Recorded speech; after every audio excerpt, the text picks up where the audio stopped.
Good morning, everyone. I'd like to call to order the American Eel Management Board. My name is Marty Gary. I'll be your chairman for the proceedings this morning. The vice chair for the American Eel Management Board is Lynn Fagley. The technical committee chair seated to my right is Jordy Zimmerman from Delaware. The advisory chair is Mary Beth DeLucia from Pennsylvania and the Nature Conservancy. We have two law enforcement committee representatives. We have Mark Robeson seated to my left, and also from Maine, Renee Cloutier. And it's Major. Correct. Correct. Thank you, Renee. Also, a couple of fresh faces in our audience today. I know at the management board for Menhaden yesterday they were introduced, but can't hurt to introduce a couple of our new folks around the table. So for Jim Estes of Florida, Krista Shipley is seated in the back representing Jim. And then to my left is Justin Davis, the New Connecticut Marine Director. Congratulations, Justin. And then for the Commonwealth of Virginia, we have Brian Plumley, raise his hand, and also we've got Senator Monty Mason. Welcome. All right, and then just last and most important introduction is our staff from ASMFC, Kristen Onstead, who is our stock assessment scientist that helped us, and then Kirby Roots-Murdy, who's the species FMP coordinator for American Eel, and they put in a tremendous amount of work for the meeting we have ahead of us. And before we start, last point, we have 2.5 hours to get through our meeting this morning. And if my math is correct, we have 10 presentations and we have 7 votes to get through the addendum. So I will do my best to move us. And we'll start off with the approval of the agenda. Are there any modifications or additions to the agenda? Seeing none, the agenda is approved. And next is the approval of the proceedings from the February 2018 board meeting. Are there any modifications to those proceedings? Seeing none, the proceedings from the February 2018 board meeting stand approved. Next is public comment for items that are not on the agenda. Kirby, do we have anybody that signed up? Nobody signed up, so we'll move from there. All right, next up is an update on the illegal glass eel harvest in Maine. This will be co-presented by Pat Kelleher and Renee Cloutier. And Pat, I'll turn it over to you. Thank you, Mr. Chairman. Good morning, everybody. We're going to try to give some information here on what happened in Maine this spring, but I want to make it very clear that there is still a very, very active investigation going on in regards to the eel harvest. So I will not be able to get into a lot of detail. If you ask questions, I'll probably have to defer to the major in regards to the investigation, but we may have to just say no comment at this time, depending on the question.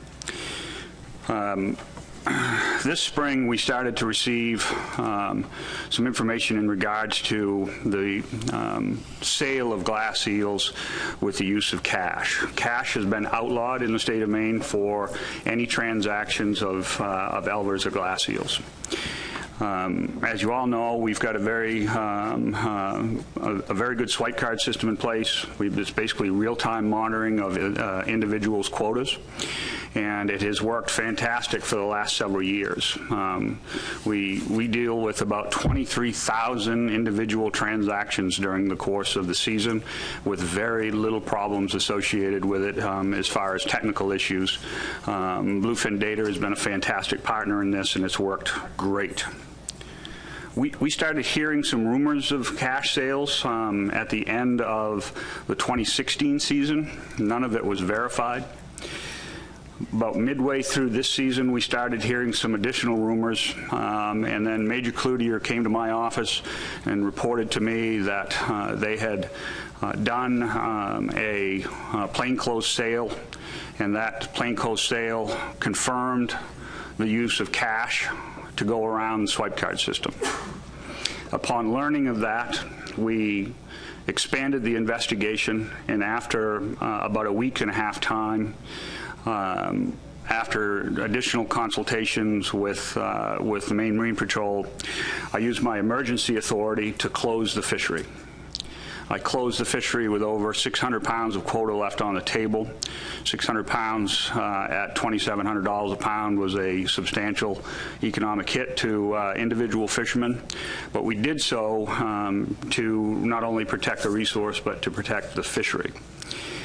We have, to date, we have summoned 3 different dealers and issued 12 different tickets.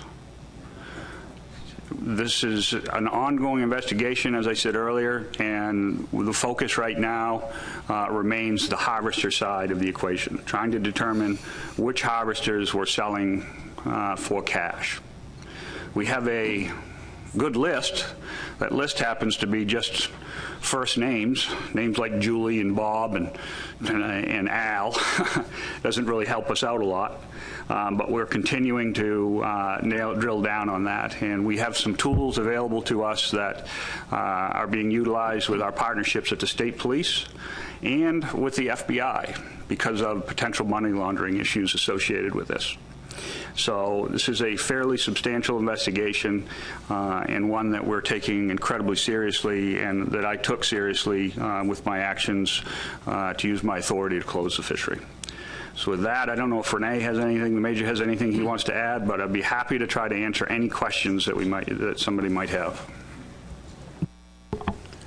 Questions for Pat or the Major? Richie. Thank you, Mr. Chair. The 3 dealers, how many dealers are there, and are dealers all approximately the same size as to the volume they handle, or is there a wide variety of their volume? It's a wide range as far as volume that is handled. I would say there are 4 dealers that deal, are the largest that probably deal with 70%, 60 to 70% of the overall amount of eels that are run through the swipe card system. I think we had 16, Renee, 16 active and 4 or 5 export. We have dealers, regular dealer licenses, and then if you want to export them out of state, buy from the other licensed dealers and then export them out of state, you have to buy an export license for the tune of $5,000. And there's 5 of those, I believe, that were active this year. Additional questions? Go ahead, John. Pat, but do you have an estimate of how much weight you were looking at here in terms of how many class eels this was and how it compared to your overall harvest? So I got to be careful how I answer this because of the investigation. There was just over 600 pounds, and the information that was of quota left, and the information that was brought to me by Marine Patrol, based on estimates of cash sales, would have put us just at, or maybe a tad bit over, the quota. Dan McKiernan. Thank you. Pat, do you have reason to believe that there were permitted Maine fishermen involved with this, or were these non-permitted fishermen? And if they were non-permitted, did some of the product maybe come from out of state? These were, the information that we have is they were all Maine licensed fishermen, permanent fishermen. We had some information. Did we have an out-of-state case this year, Renee? We did not have any out-of-state cases this year. We had some information that some licensed fishermen, tribal fishermen, may have gone out of state to try to bring product back, but there were no summonses issued. Just quickly to add to that, the way they do this is having a swipe card and having a license. So when they're in possession of eels, they're illegal, because anybody without that license that possessed them on the way to that licensed dealer would have been illegal and could have. So what we're seeing is licensed activity here, not unlicensed. Lauren Lustig. Yes, thank you very much, Pat. Could you please comment about the severity of the repercussions that the law would provide if indeed we are presented with a guilty verdict? Is it sufficient pain that it is not just viewed as the cost of doing business? Those are all criminal, correct, Renee? So if you bypass the use of the swipe card, it's actually a felony in the state of Maine. It's a $2,000 fine, potential jail, and a 1-year loss of license. But in Maine, it's 2 strikes and you're out. So if you have 2 violations in regards to the elver fishery, you lose your license permanently. So it's a fairly strict penalty. One of the provisions that we're going to bring forward is a 1 strike and you're out penalty. So if anybody's caught going around the swipe card system, you would lose your license automatically for life. Any additional questions?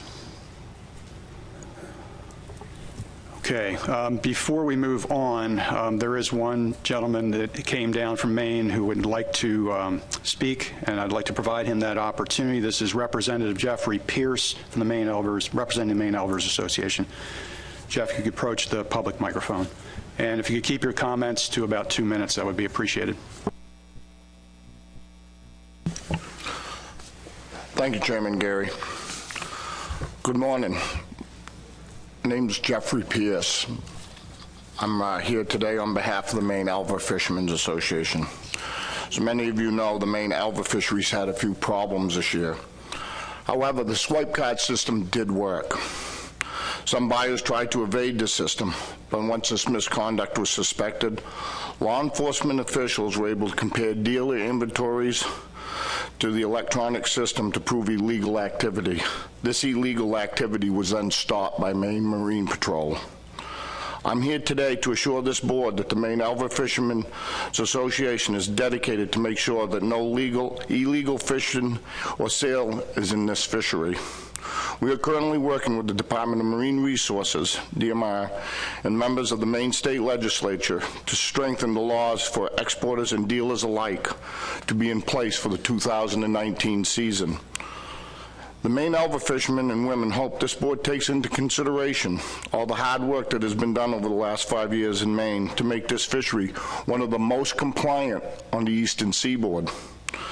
Going forward with Addendum 5, we ask this board would choose option 2 for the glass eel fishery for 11,749 pounds quota, and we hope that option 2 for the aquaculture fishery is approved. I will happily answer any questions at this time. Thanks, Jeff. Any questions for Jeff? All right, thank you, Jeff. Appreciate your comments. Now we'll move on to our next agenda item, which is consideration of Addendum 5, which will be comprised of 6 motions we'll need at the end, including one to approve the document. Before we start, there were 2 supplemental materials. One supplemental material, a letter from the state of Maryland outlining the results of their voluntary actions in 2017 to reduce harvest. That resulted in, I believe, a 6.9% reduction. So hopefully everybody's had a chance to take a look at that. And then Mitch Feinenbaum sent an email to the board members weighing in on his thoughts on aquaculture pooling options. So hopefully everybody's had a chance to look at those. We're going to break down this discussion into 3 bullets. Kirby will start by reviewing the options and the public comment summary. That will be followed by reports from the LEC, the TC, and the advisory panel. So Kirby, I'll turn it over to you. Thank you, Mr. Chair. As Marty mentioned, we have a lot to go through this morning, so I'm going to try to go through public comment as quickly as possible. In terms of my presentation outline, just a quick reminder of the status of the stock of the resource. I'll give you all information regarding preliminary 2017 landings and data that we have, and then I'll go through the public comment and the management options. So, as you're all aware, we had a 2012 stock assessment, benchmark assessment that found that the resource is depleted. In 2017, we went through a process of updating the trend analysis for a number of those surveys, as well as looking at the landings data. And the Stock Assessment Subcommittee once again reaffirmed that the resource is considered depleted. In terms of 2017 yellow eel landings, based on the information we have as of July of this year, the coastwide total was 851,637 pounds, which is below our coastwide cap, our current coastwide cap of 907,671. I've included most of the states on this table up here. Not all states. Some that are not listed either have confidential data or their landings information is considered very preliminary and may change from this point on. But it should be noted that all these landings are preliminary, so they may change slightly between now and this time next year. All right, so going over the public comments, the overview, we had 13 public hearings, about 145 attendees, and nearly all those attendees provided public comment. In terms of written comment, received 104 total. There was one form letter that constituted the bulk of that, 87 signees on that form letter. There were 9 organizational letters and 7 from individuals. So I'm going to go through each of these options that are in the document and then the public comment specific to it. So for Maine's glass eel quota, as you all are aware, there are 2 options right now. Status quo is maintaining Maine's glass eel quota at 9,688 pounds. Option 2 would increase it to 11,749 pounds. That was what their quota level was in 2014. In terms of the public comment, a majority of those who provided comment were in favor of option 2. It should be noted that much of those comments that were in favor of it came from the combined Maine public hearings. There were 2 public hearings in Maine, and for this table on the screen right now, I combined both of them together. Reasons that were cited were many, specifically that in their eyes the resource is not considered depleted, that the swipe card system is working well, and the removal of dams in the state has opened up habitat and improved fish passage. I recommended you all, if you haven't, to read through the public hearing summaries for both public hearings that took place in the state of Maine. Most of the comments that were in favor of option 1, status quo, came from the form letter, and they cited the stock assessment and the current total removals of eels as reasons for maintaining the current quota. I will note that for the subsequent options for the yellow eel fishery, those kind of comments or reasons were cited for that form letter many times.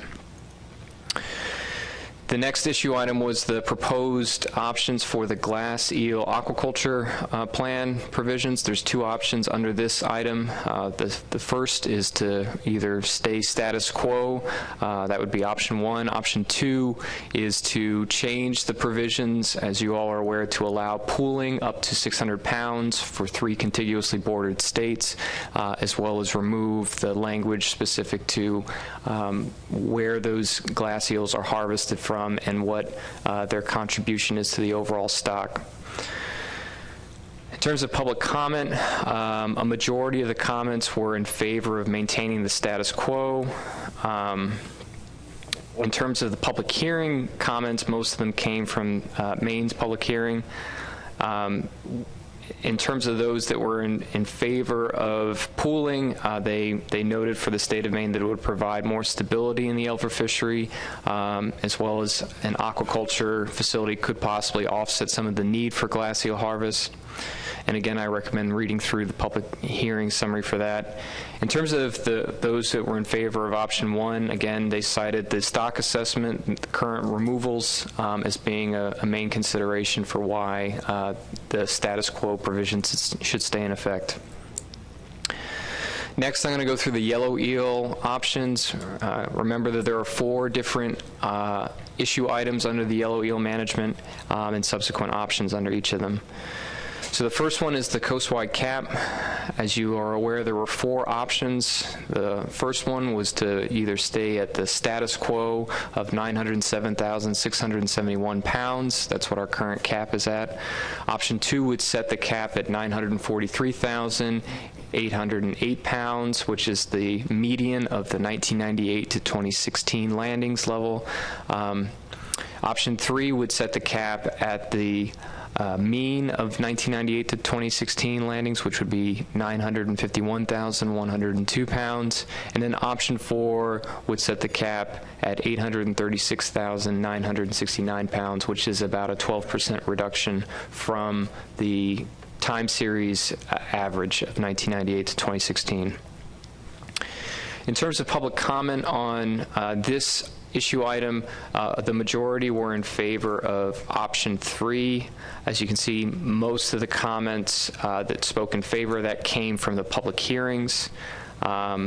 Reasons that were cited included that the overage in landings for 2016 relative to the coastwide cap should be seen as a sign of abundance, and that increasing the cap is warranted based on that. That this option was the highest coastwide cap option available, and that the current abundance of eels in certain parts of the coast, such as the Delmarva region, has created some problems for fishermen who use crab baits. The prevalence of eels is providing some challenges for them. The second most popular option in terms of public comment was option 4, and as you can see, much of that came from the form letter. Again, reasons that were cited focused on the stock assessment and the removals of eels at all their life stages. Next issue item was management triggers. There were 3 options under this. Option 1 was status quo. As you're aware, we have 2 components of the management trigger right now, either exceeding the coastwide cap by 10% in a given year or exceeding it for 2 consecutive years regardless of the overage. Option 2 is to move to just having that 1-year exceedance of 10% as the trigger, and option 3 is a 2-year exceedance of 10% as a trigger option. In terms of public comment on this, the majority of comments were in favor of option 3, the 2-year trigger. Reasons that were cited was that it would provide the most flexibility and leniency in terms of evaluating the coastwide cap. The second most popular option in terms of public comment came from the form letter, and it was specific to option 1, maintaining the current management triggers, and the reasons cited for that were that the management triggers are sufficiently monitoring the resource currently and may be a better proxy for determining if overfishing is happening. Next issue item is allocation. Remember, there are 5 options under this. I will try to go through these as quickly as possible. Option 1, as you're all aware, this is what the state-by-state allocations would be under Addendum 4 if we went to state quotas. Option 2 has 2 sub-options, and both of these would do away with having state-by-state quotas. Option 2A would create an equitable reduction scenario where all states would have to take a reduction. Option 2B would apply a 1% rule, so those states that harvest less than 1% of the coastwide total would be held harmless, and those states harvesting above that would be responsible for the reduction.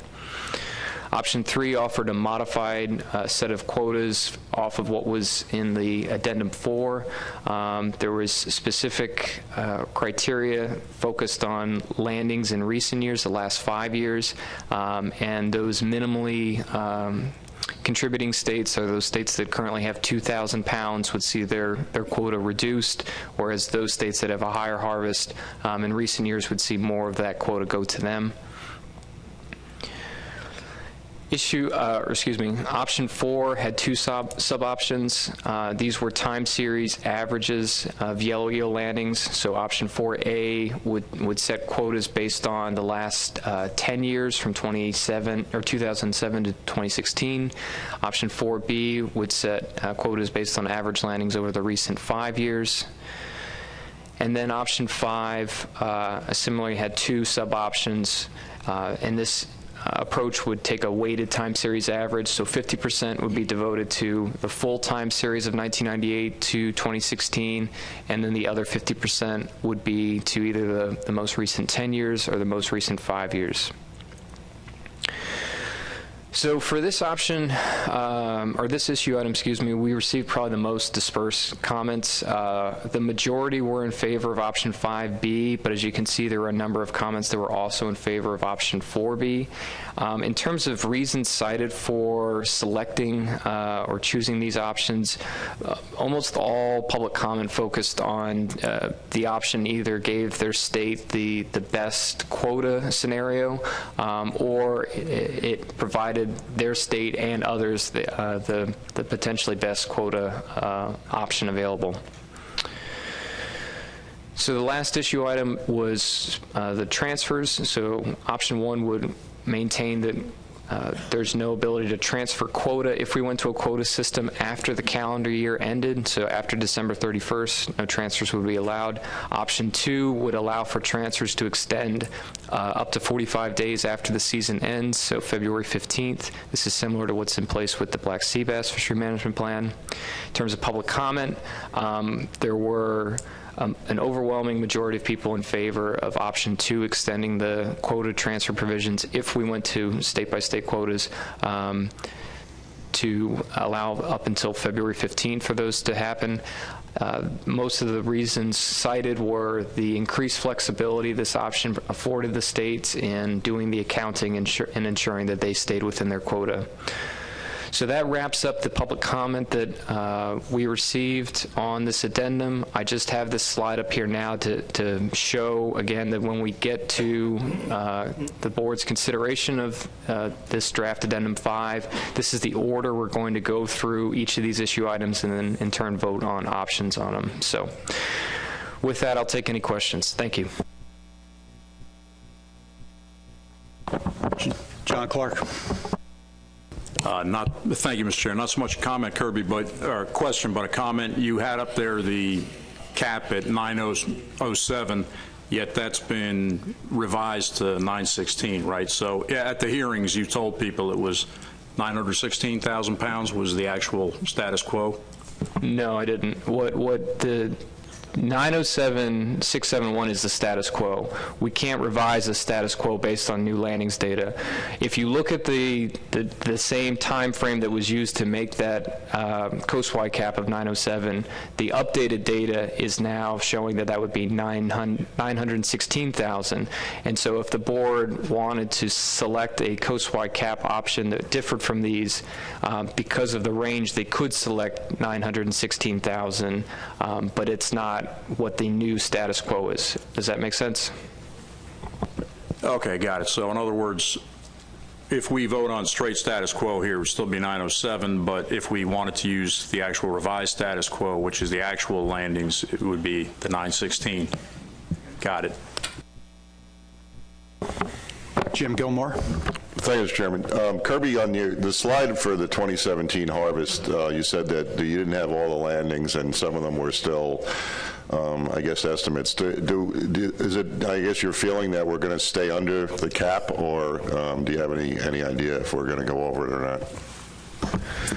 So the states that we don't have landings on this table right now are Massachusetts, South Carolina, and Georgia. South Carolina and Georgia have generally very, very low harvest of yellow eels. Massachusetts in the last 10 plus years has had a very low harvest as well. So I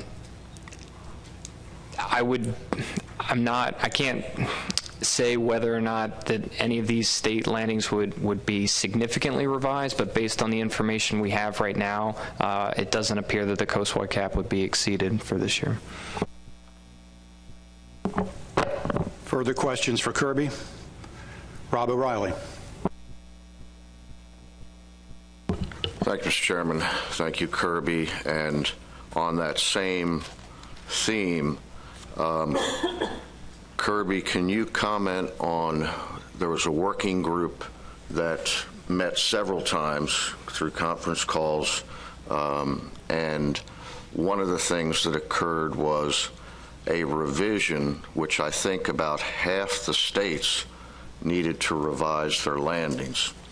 And the reason I bring that up, throughout the document, there are certain elements of the addendum which speak to the fact that it's a little different for American eel to gather those landings.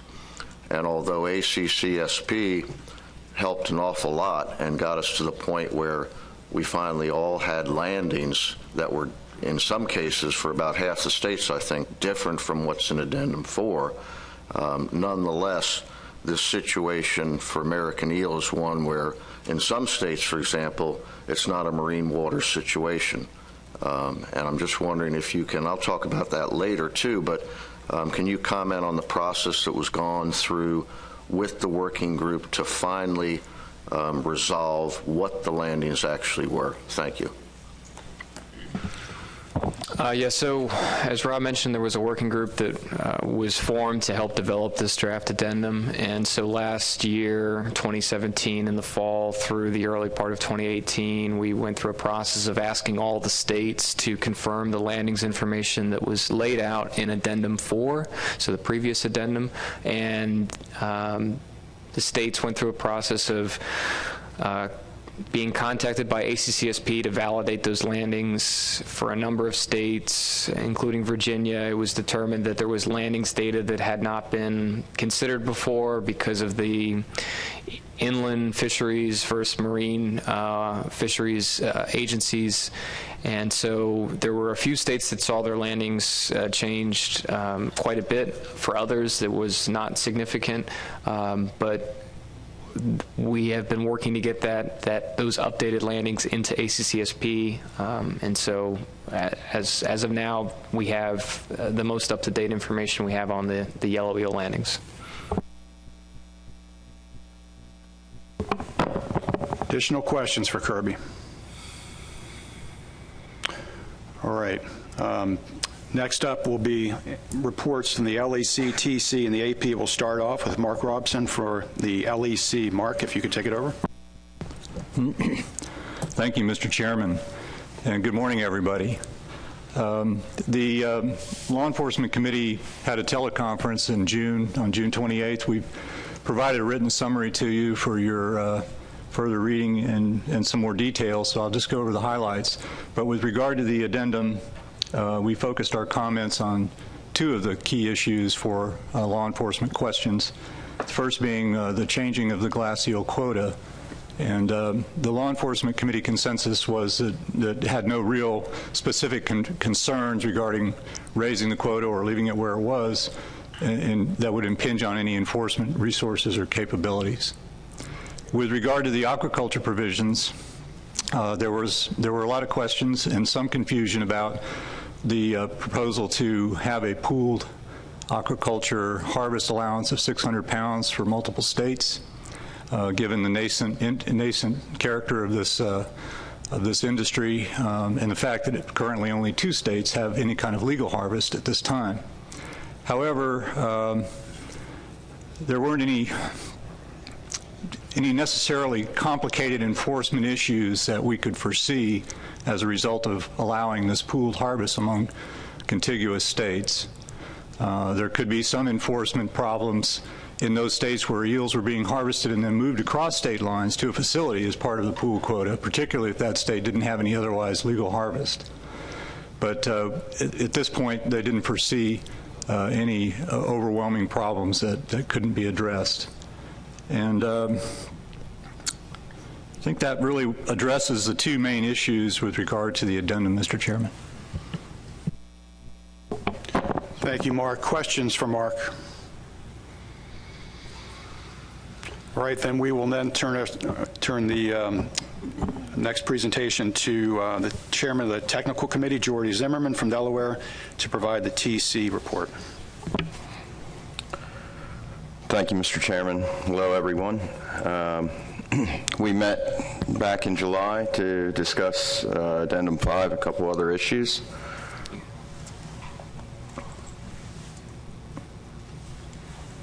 Among those, Maine's aquaculture proposal. Generally, the TC recommended recommendations regarding draft Addendum 5.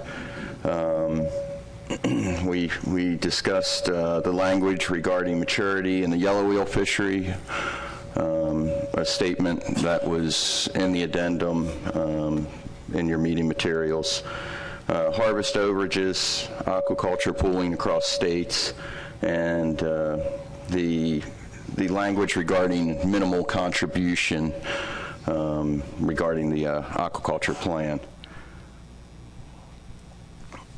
So the first issue before us that we discussed was the following statement. American eels reach maturity at a younger age and smaller size in estuarine water than in freshwater, and the 19-year time series of landings likely represents at least 2 generations of estuarine yellow eels that have been exposed to the yellow eel fishery. The TC recommended finding a different citation for the first statement, as the cited work from John Clark, who's a board member with us today, described landings information, but did not address sex or size at maturity. I think there were some inferences made there. John, if you care to speak to those. Yeah, exactly, Jordy. What I had done in the discussion, of course, it's correct. I did not actually specifically address sex or size and maturity, but based on the information that I did get from the landings information about their sizes and the ages we were seeing in the catch, I made inferences in the discussion that the reason that we saw so few older eels in our estuarine catch is that they were maturing at those ages. So that was all based on inference. It was not, and it was just because I had very little time to get this together for the addendum. I did not do a full lit search. I'm sure there are other papers out there that might be better at addressing this concern. Yeah, and I think there were several TC members that understood what you were saying and agreed with it. You know, I looked around a little bit, and there is some research that specifically deals with this, although I did not come across anything from the Mid-Atlantic region. But we can continue to look into that. Regarding harvest, the TC was unable to assess the impact that yellow eel harvest overages or increased Maine glass eel quota would have to the resource. The TC generally recommends no increases to landings given the most recent stock assessment update. Regarding these overages of the cap, the TC felt that seasonal restrictions could be used to address overages and should be viewed on a case-by-case basis to determine the reason for overages and potentially address them with one or more jurisdictions as appropriate. I think most of you are probably familiar with some of the actions Maryland put in place this past year to ensure we didn't go over the cap, and that's generally what I'm referring to in this and the TC is referring to in the statement. Pooling of harvest for aquaculture purposes. The language in Addendum 5 did not clearly specify that states can only contribute 200 pounds to a 600 pounds of glass eel harvest. It could potentially come from one state, the entirety, the 600 pounds in its entirety. And again, we deferred to the general feeling on the TC that given the stock status, any increase in landings at any life stage could negatively impact the stock. The TC also believes that the term minimal contribution in regards to the aquaculture plan, it's too vague, and we have difficulty evaluating that when these proposals, when we're asked to comment on these proposals. And so we crafted language to include in Addendum 5 in place of this aforementioned language. And I'm going to take the time to read this to you. Specifically, states and jurisdictions may develop a plan for aquaculture purposes. Under an approved aquaculture plan, states and jurisdictions may harvest a maximum of 200 pounds of glass eels annually from within their waters for use in domestic aquaculture facilities. Site selection for harvest will be an important consideration for applicants and reviewers.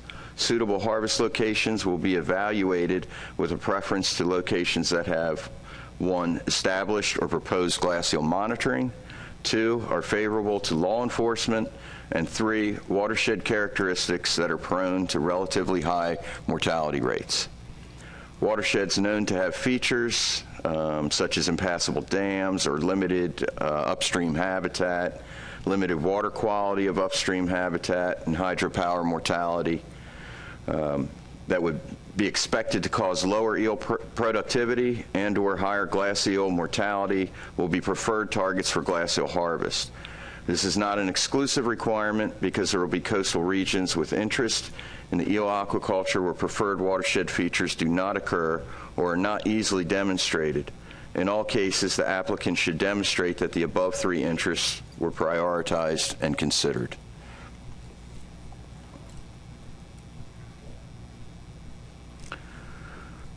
We were given an update on the Maine Lifecycle survey. Their location is the Cabo Sacante stream. Sampling gear for each life stage. With glass eels, it was Fikes, and they were located near the confluence with the Kennebec River. And they also monitored an eel ramp at the first dam. There's a total of 3 dams on this stream.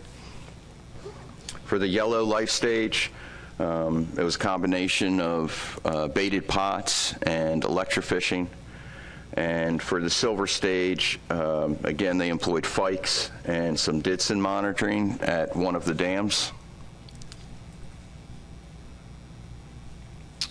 Some of the results. They had good catches of glass eels in both gear types. Yellow eel catches were better in 2017. They had made some modifications from 2016 to their sampling gear to reduce escapement. No silver eels were captured in Fikes nor identified from Ditson monitoring. 3 dams on the lower portion of the stream, which I mentioned previously, appear to be limiting eel expansion and catch further upstream. Sampling's planned for 2018, but may be impacted with some in-water work throughout the basin, namely a bridge replacement and a siphon hose associated with that at West Harbor Pond.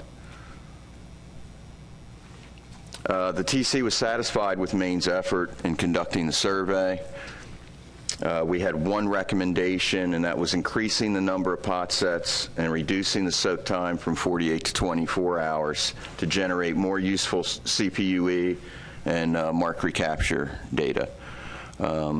I'd like to expand on that just a little bit because that's somewhat confusing, reducing soak time to generate more useful CPUE data. For those of you that aren't familiar, baited pots in the eel fishery, once the bait's gone, the eels start to leave the pot. So the TC thought that reducing the soak time may take care of that issue and give us a little bit better data on that. So with that, I'll take any questions. Thank you, Jordy, for your report. Any questions for Jordy? Pat Kelleher. Jordy, thanks. That was a great presentation. This is just a comment on your last slide. The recommendations for the TC on the Maine Lifecycle study, we've accepted those recommendations and have already started to implement those this year. Got Rob O'Reilly and then Dan McKiernan. Thank you, Mr. Chairman. Thank you, Jordy. So one question is the technical committee recommended no increase in landings, and we now know that the Addendum 4 landings were incorrect. So was there a discussion about which set of landings that applied to? That's one question. We did not discuss that during the call. Okay. Second question, if I may, Mr. Chairman. Second different question is, you just had information up about CPUE, and can the technical committee, if they have data from a lot of the states, determine the difference between availability and abundance through CPUE? And the reason I ask, I don't think in Virginia we're working on it. We haven't really submitted catch per trip, catch per harvester over time, and then further you'd want to look at the seasonality. And is there a way that, depending on the seasonality, the months in the season, that the technical committee would be able to tell us what is a distinction between abundance through CPUE and just availability? And the reason I'm asking is, when I look through the Addendum 5, it does, at some point, the states are going to have to figure out ways on a case-by-case basis, the way it's listed in the document, to figure out what are the best methods to reduce harvest. And certainly if the technical committee can better, in the future, tell us about how to use CPUE, and Maryland seems to have gotten a leg up on this with, what they did in 2017 to reduce, then, we might be able to better manage our efforts that way. Has there been any discussion about that in the technical committee? We have not. To answer your question, this is my opinion, since we have not discussed this at the TC level. I think Maine's Lifecycle survey represents a little bit different situation than CPUE that's calculated from the commercial fishery. We have different variables that affect CPUE in the commercial fishery, fishing power, knowledge of the fishery. Different bait types would probably be first and foremost, actually. With this life cycle survey, baited pots and conducted by fisheries biologists, bait can be standardized, soak times can be standardized. Conceivably, we have less issues with the accuracy of the reporting. So I think it's a start. I think the hurdle would be trying to get some kind of standardization in the commercial fishery regarding reporting this type of information. Thanks, Rob. Dan? Yeah, thanks, Jordy. In the draft Addendum 5, there are two options under the glass eel for domestic aquaculture development. One is status quo and the other is pooling, but you've appeared to present TC improvement over what's in Addendum 4. So I guess my question is to Gary, Marty, is it possible for us, if we were to vote status quo under 3.2, that we could also adopt the new TC language? Is that the intent? Make it specific in the motion. Affirmative. That would need to be specified in the motion, though, Dan. Additional questions for Jordy? John? Thank you, Mr. Chair. Thanks for the presentation, Jordy. Just clarification on the language that was suggested by the TC for the life cycle survey. You say that the harvest locations should have established or proposed glass eel monitoring. You're not talking about like the sites the state's already using for glass eel monitoring, or this would be just a site that they would, even if they're taking glass eels from there, they'd have to monitor the site? If I recall accurately, and Kirby correct me, or Kristen correct me if I'm wrong, as they were on the call too, I think the general thought was if there's already a monitoring site established there, maybe that would help us deduce if this 200 pounds would be impacting the current stock, the current abundance in that particular watershed or river. I guess follow up. So in other words, a site that a state's been monitoring, if it met the other conditions, you would recommend that as being a place to take the 200 pounds of glass eels for aquaculture? I think ideally, yes, if we have some monitoring going on in that river to maybe offer ancillary information and inform this decision a little bit more and the impacts of that decision. Any final questions for Jordy? All right, thank you, Jordy, for your report. Our next report is Mary Beth DeLucia for the American Eel Board Advisory Panel. Mary Beth. Thank you, Mr. Chairman. Hello. Okay. The AP met by phone on June 28th to talk about Addendum 5, the Maine aquaculture proposal, and also to receive some updates on an international eel workshop. I'll just talk about the draft Addendum 5 here till the next round.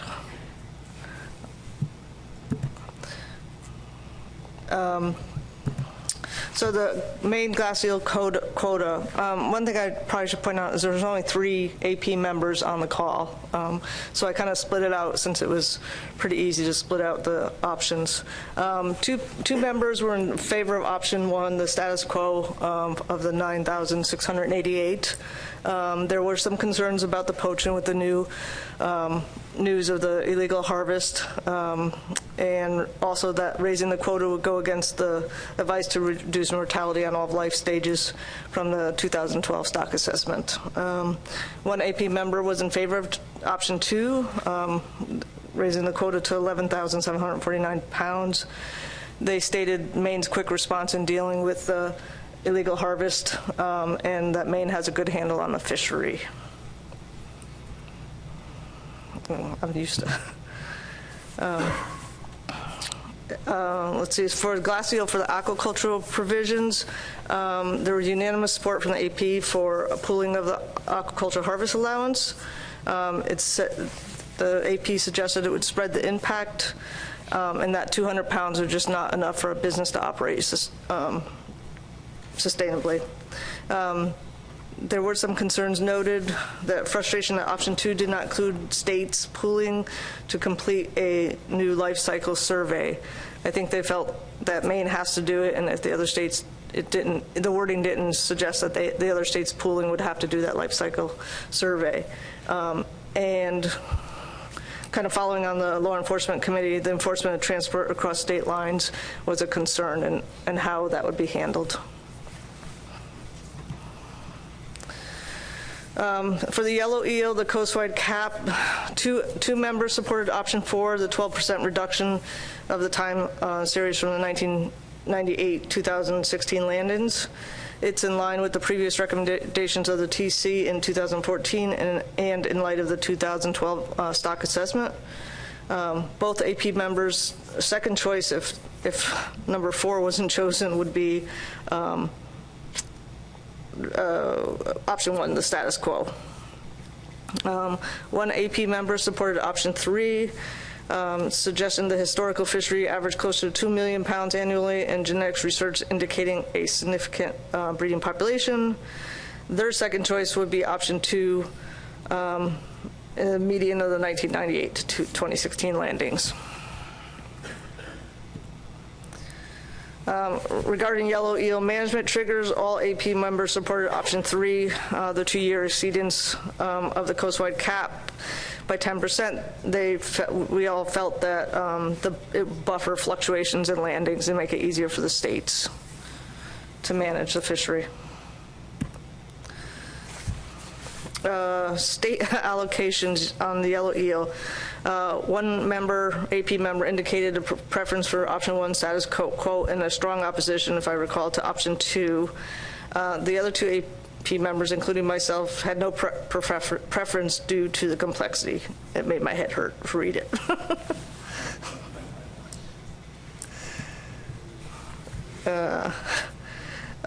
Regarding the Yellow Eel transfer, all 3 emails supported option 2, extending the quota transfers until February 15th, allowing more time for overages and get quota transfers, allowing the states more flexibility, basically. Oops, and that's for later. And that's it. Questions? Thank you, Mary Beth. Questions for Mary Beth? Lynn Fegley. Thank you, Mr. Chairman. Just out of curiosity, can you elaborate on the reasons why the strong opposition to option 2, which I believe is the no state-by-state quotas? Thanks. Which one was it? I'm sorry. I think it was on the allocation, and it was strong opposition to option 2, I think is what your slide said. So it would have been issue 3. It wasn't me. Do you remember, Kirby? I don't. Yeah, I don't remember a reason, recall. just a strong opposition to it, but I don't remember why. Oh. All right. John Clark and then Dennis Abbott. Thank you, Mr. Chair. Thank you, Mary Beth. I was just curious, I didn't catch if you said it, the 3 people who were on the call, what is their relationship to the eel resource? So one was Mitch Feinberg, and the other one was Dave Allen from Maine. And I don't, that's it, and me.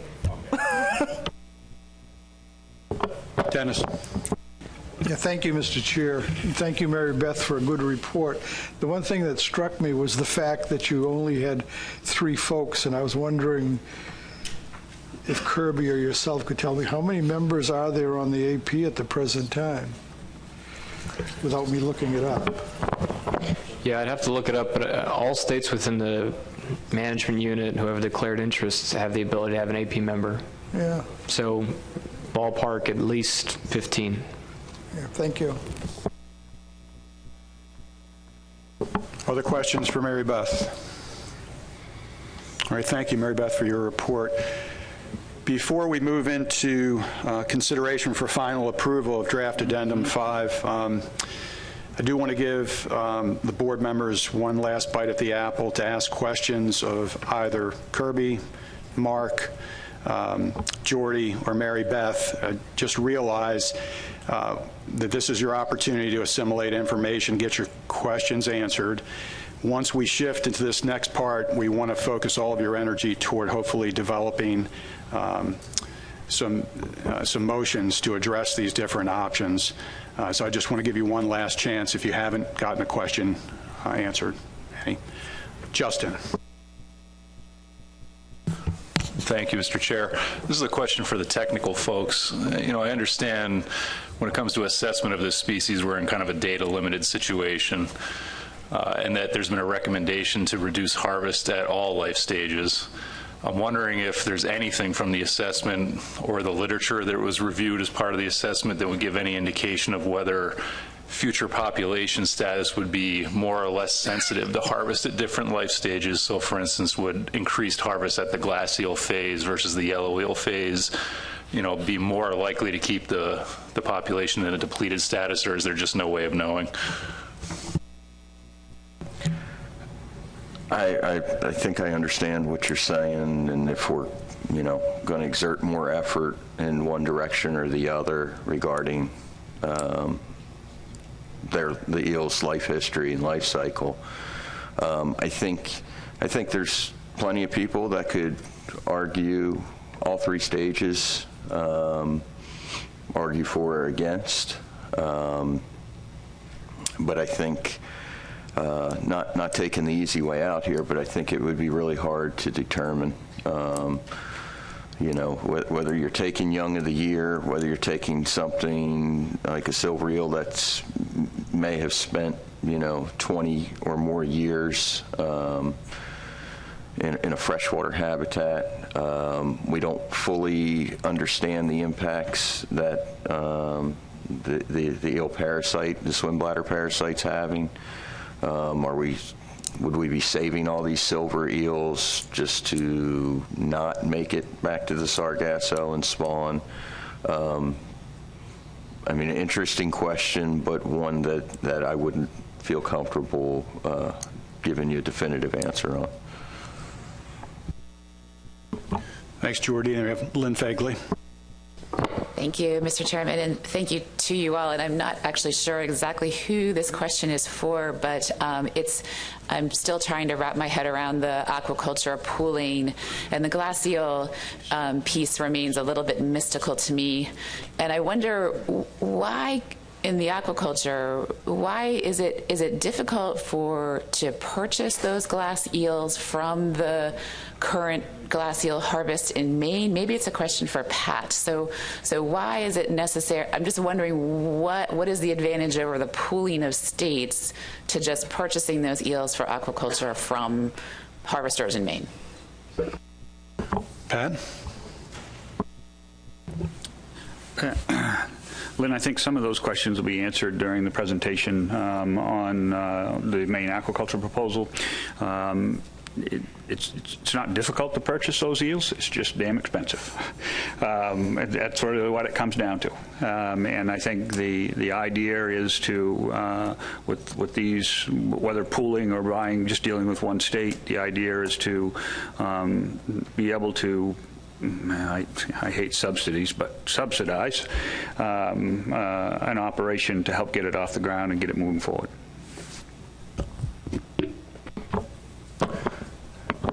Mike.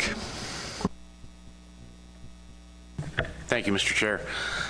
Before we jump into the Maine glass eel quota issue, I guess I have a question, a clarification question for Kirby or maybe Tony about FMP convention. And it's not so much about the quota itself, but about overages. If I refer back to Pat's presentation about the situation in Maine, it sounded like they had evidence that there was an issue last year also. So I know it's not useful sometimes to talk about hypotheticals, but for clarity's sake, if the investigation were to show that a significant harvest occurred in 2017, illegal harvest, that resulted in an overage of their 2017 quota, I don't know. I guess I'm asking for clarification. If an overage is documented and a large component of that overage is an illegal harvest, is a state held responsible for that or accountable for that in the next year, or are they indemnified against penalty for illegal harvest that's well documented?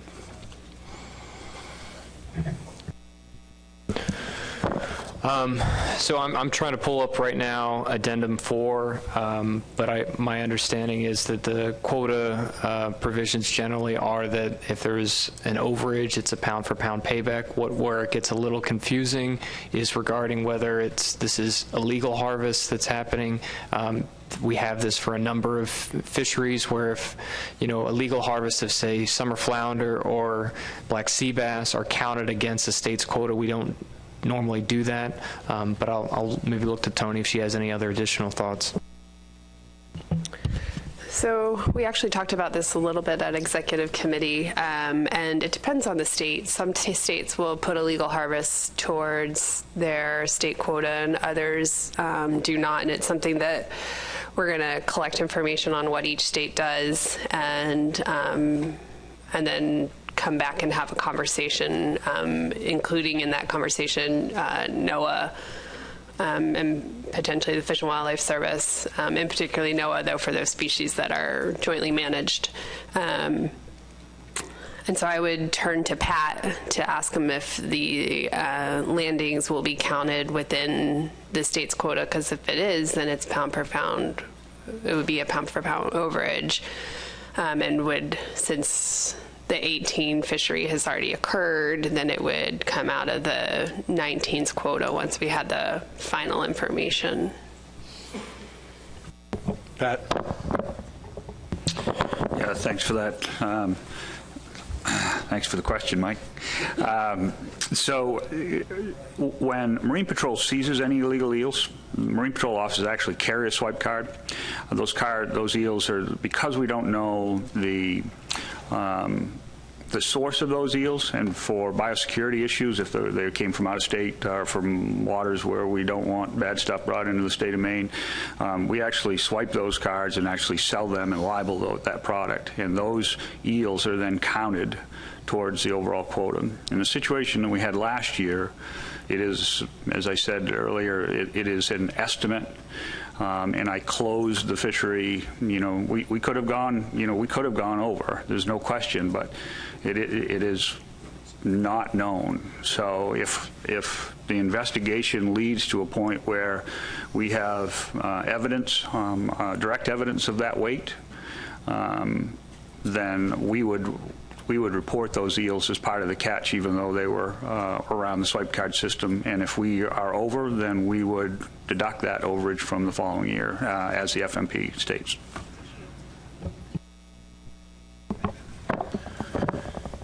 And Tom Fody. Tony, I'm happy to hear that we're basically doing that.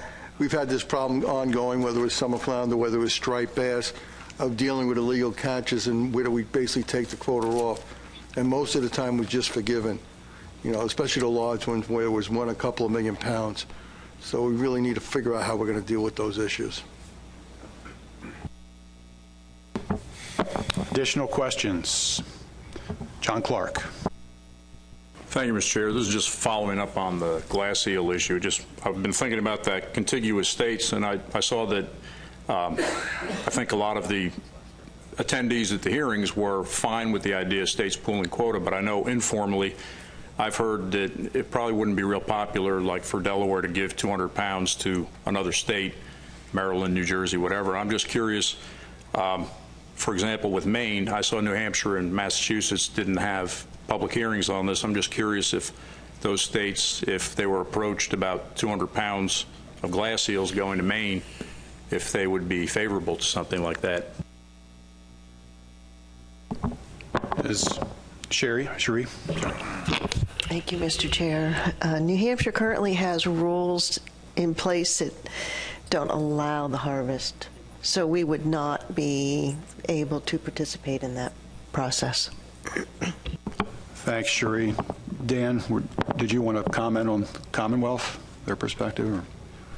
Well, same deal. We have a $10,000 fine for the possession of any elvers, so we wouldn't be able to harvest them. The question is, would we do it on paper? Is that so? We'd have to take that back to our commission. Does that answer your question, John? Thanks. All right, last call for questions. Ross. That pooling question sparked something, a thought. Something Dan said, that if 3 states were to pool their 200-pound aquaculture allocation, I guess the question is it expected that those 200 pounds of glass eels would come from each of those 3 states physically, or would one state be able to take 600 pounds from their territorial waters? Thanks, Ross. I'll turn this to Kirby.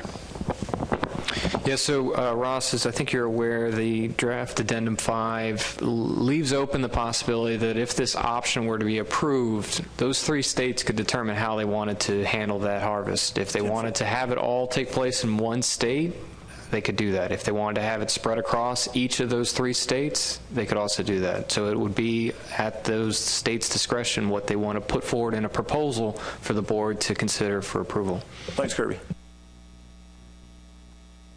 All right, I'd like to move on, and given time, we've been on schedule for the most part, but go ahead and wrap up and move on to the next step, which is consideration of the final approval for draft Addendum 5. Before I do that, just thank you to Mark, Jordy, and Mary Beth for their hard work, and also I was remiss in providing acknowledgments. Rob O'Reilly reminded me that there's a lot of folks on the board that contributed their time to the work group that met on multiple teleconferences to put together draft Addendum 5 for our consideration today.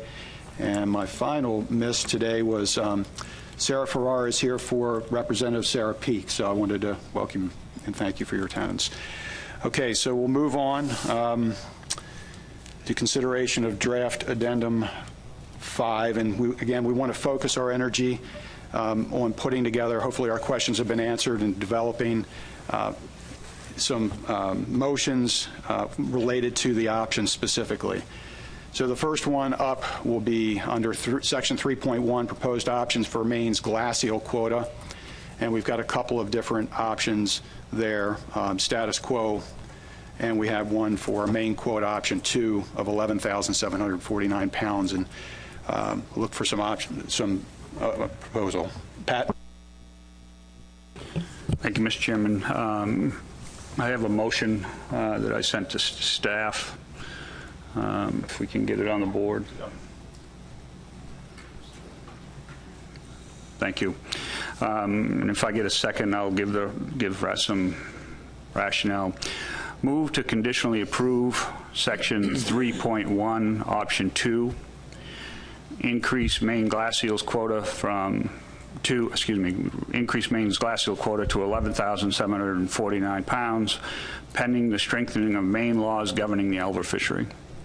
Changes shall include, but not be limited to, the chain of custody of elvers from harvest to export, thus ensuring the swipe card system cannot be bypassed. Maine would be required to report back to the Law Enforcement Committee, which would make a recommendation to the Eel Management Board at the 2019 summer meeting for board consideration. Thanks, Pat. Do we have a second to that motion? John Clark. Go ahead, Pat. So there's a lot of history here, and there's also a lot of new commissioners around the table since we've started to debate this issue. Maine's had a glass eel fishery for more than 40 years, and in fact, because of this importance of this fishery locally, we ended 98% of our our silver eel fisheries in the 90s. Later in the 90s, we thought the gold rush had hit when the prices jumped to $300 a pound for elvers. We're now at $3,000 a pound for elvers. Maine responded back in the 90s by creating a limited entry system, controlling the amount of gear. In fact, that resulted in 75% reductions of both licenses and gear. Prices then dropped back to around $50 a pound, and then the fishery went quiet. In fact, people actually gave up their licenses during that time frame. If you fast forward to 2012, Maine glass eels landings hit an all-time high of 21,610 pounds. I will be very frank here, it was probably closer to 40,000 pounds because of the cash sales associated with this fishery.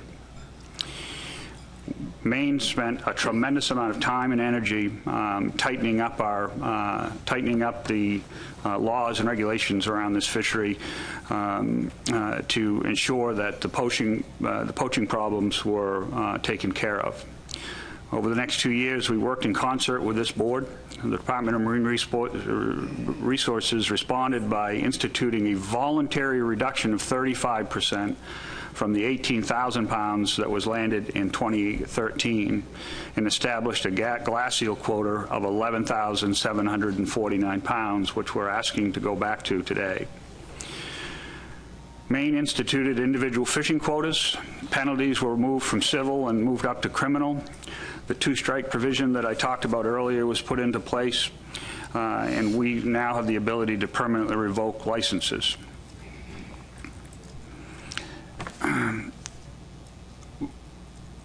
We now have a system in place that was bypassed this year, but it is one of the strongest reporting systems for any fishery that is in place today. The implementation of Addendum 4, the Elver quota, though, was cut to another 11%, reducing our quota down to 9,600 pounds. Since the implementation of that glass eel quota, landings have tracked very close to that quota, with the exception of 1 year where we had a very significant weather event in the spring, a very late winter, and then significant weather events in the spring, which reduced landings down to 5,200 pounds. Since 2014, we've been able to effectively track the individual quota of approximately 900 active harvesters each season, as well as the overall quota with greater accuracy and confidence, until some very greedy fishermen who didn't think $3,000 a pound was enough money. That's put us into the situation we're at today. Maine continues to invest heavily in this fishery. The Lifecycle study that we have in place costs $100,000 a year to operate. We approve nearly $60,000 in overtime during the spring for Marine Patrol activities, not to mention the investments in both science and policy. We also have provisions in Addendum 4 in regards to habitat improvements, and the state decided not to bring anything forward on that, but I do want to make sure it's clear that tremendous work has been done on the habitat side. Since 2012, 3 dams have been removed and another 20 fish passage facilities have been built or improved. The state, in cooperation with the Maine chapter of the Nature Conservancy, also has done a tremendous amount of work cataloging and inventorying the road crossing issues that we have. TNC has cataloged 25,000 road crossings, and to date, 500 of those at the bottom of the drainages, the first in line as far as passage, have been restored. All of this work has gained 5,000 to 6,000 miles of access to habitat that was previously blocked.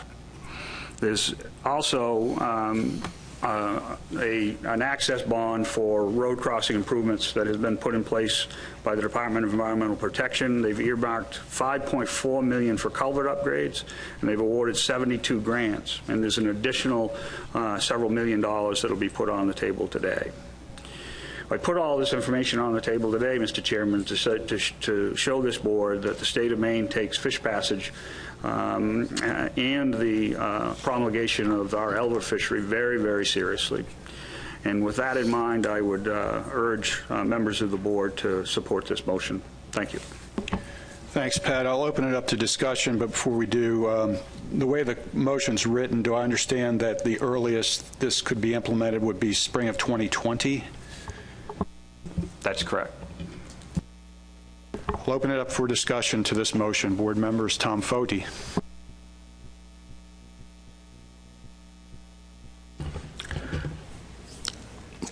Got into this discussion early in the 90s when New Jersey had problems with the glass eel fishery, and we're always wondering how we would estimate what effect it was having. We still haven't come up with a great effect, a great way of producing what the effects of harvesting 40,000 pounds of glass eels in 1 year will be, because it'll take 20 years or 15 years before those eels will be we see the effects of them when they go out to reproduce. I'm always very cynical when we cannot estimate what damage or what we are taking out of the resource, how it's going to affect the resource 20 years from now, and has always given me great concerns, especially on the glass eel side.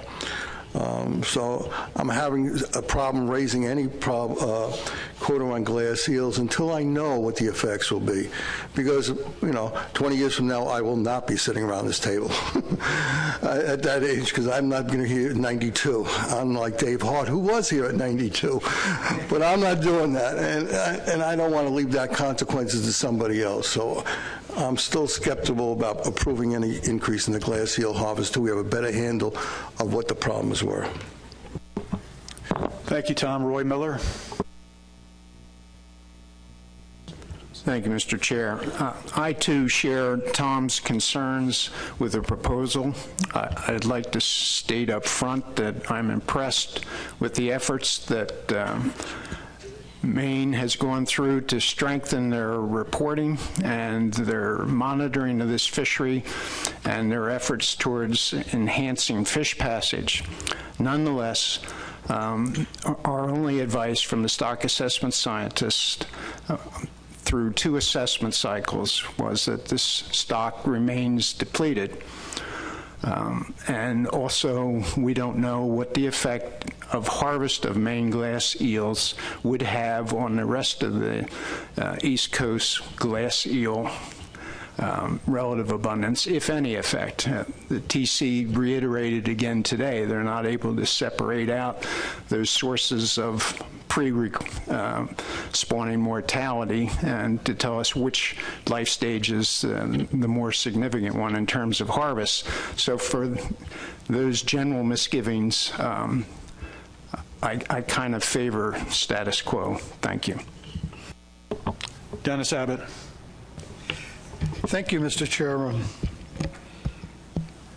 I applaud the work that Pat Kelleher has done. In fact, I sent him an email when he closed the fishery for what he did. I think it was a good, bold move. But it also shows the fact that there are problems in Maine. We were assured that the swipe card system would make all these problems go away and they would be able to track things. But with the value of the glass eel fishery being as high as it is, there's no doubt that there's going to be individuals who are going to try to beat the system, both in the state of Maine and outside of the state of Maine. You know, everyone talks about the fact that there's poaching going on here and there.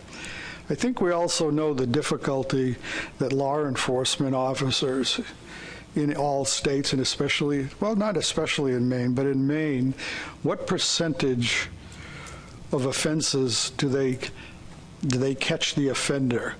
You know, it's always a very difficult task for them to make a case against anybody. I'm sure that the investigations were thorough, but in my mind, there's surely a lot of bad actors out there that have beat the system. In view of that, I'd like to substitute motion to accept option 1 status quo. Thanks, Dennis. We have a substitute motion for status quo. Is there a second to that?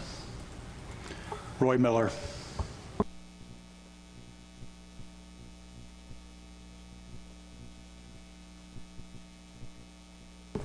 We have discussion on the motion. I'll go to Craig Minor and then John Clark. Thank you, Mr. Chairman.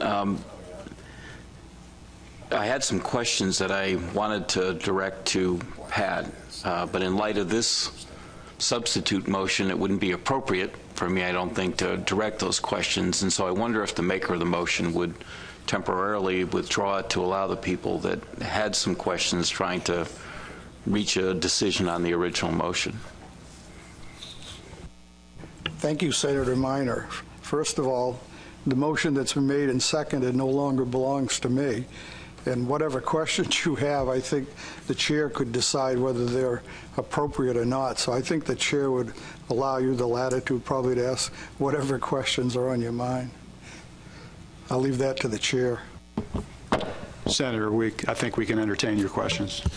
Thank you, Mr. Chairman. So my first question has to do with whether there would be any new revenue generated to the state of Maine. I've kind of watched what's occurred in the state of Maine over the last 5 or 6 years in this fishery and have been impressed. I think many of us around the table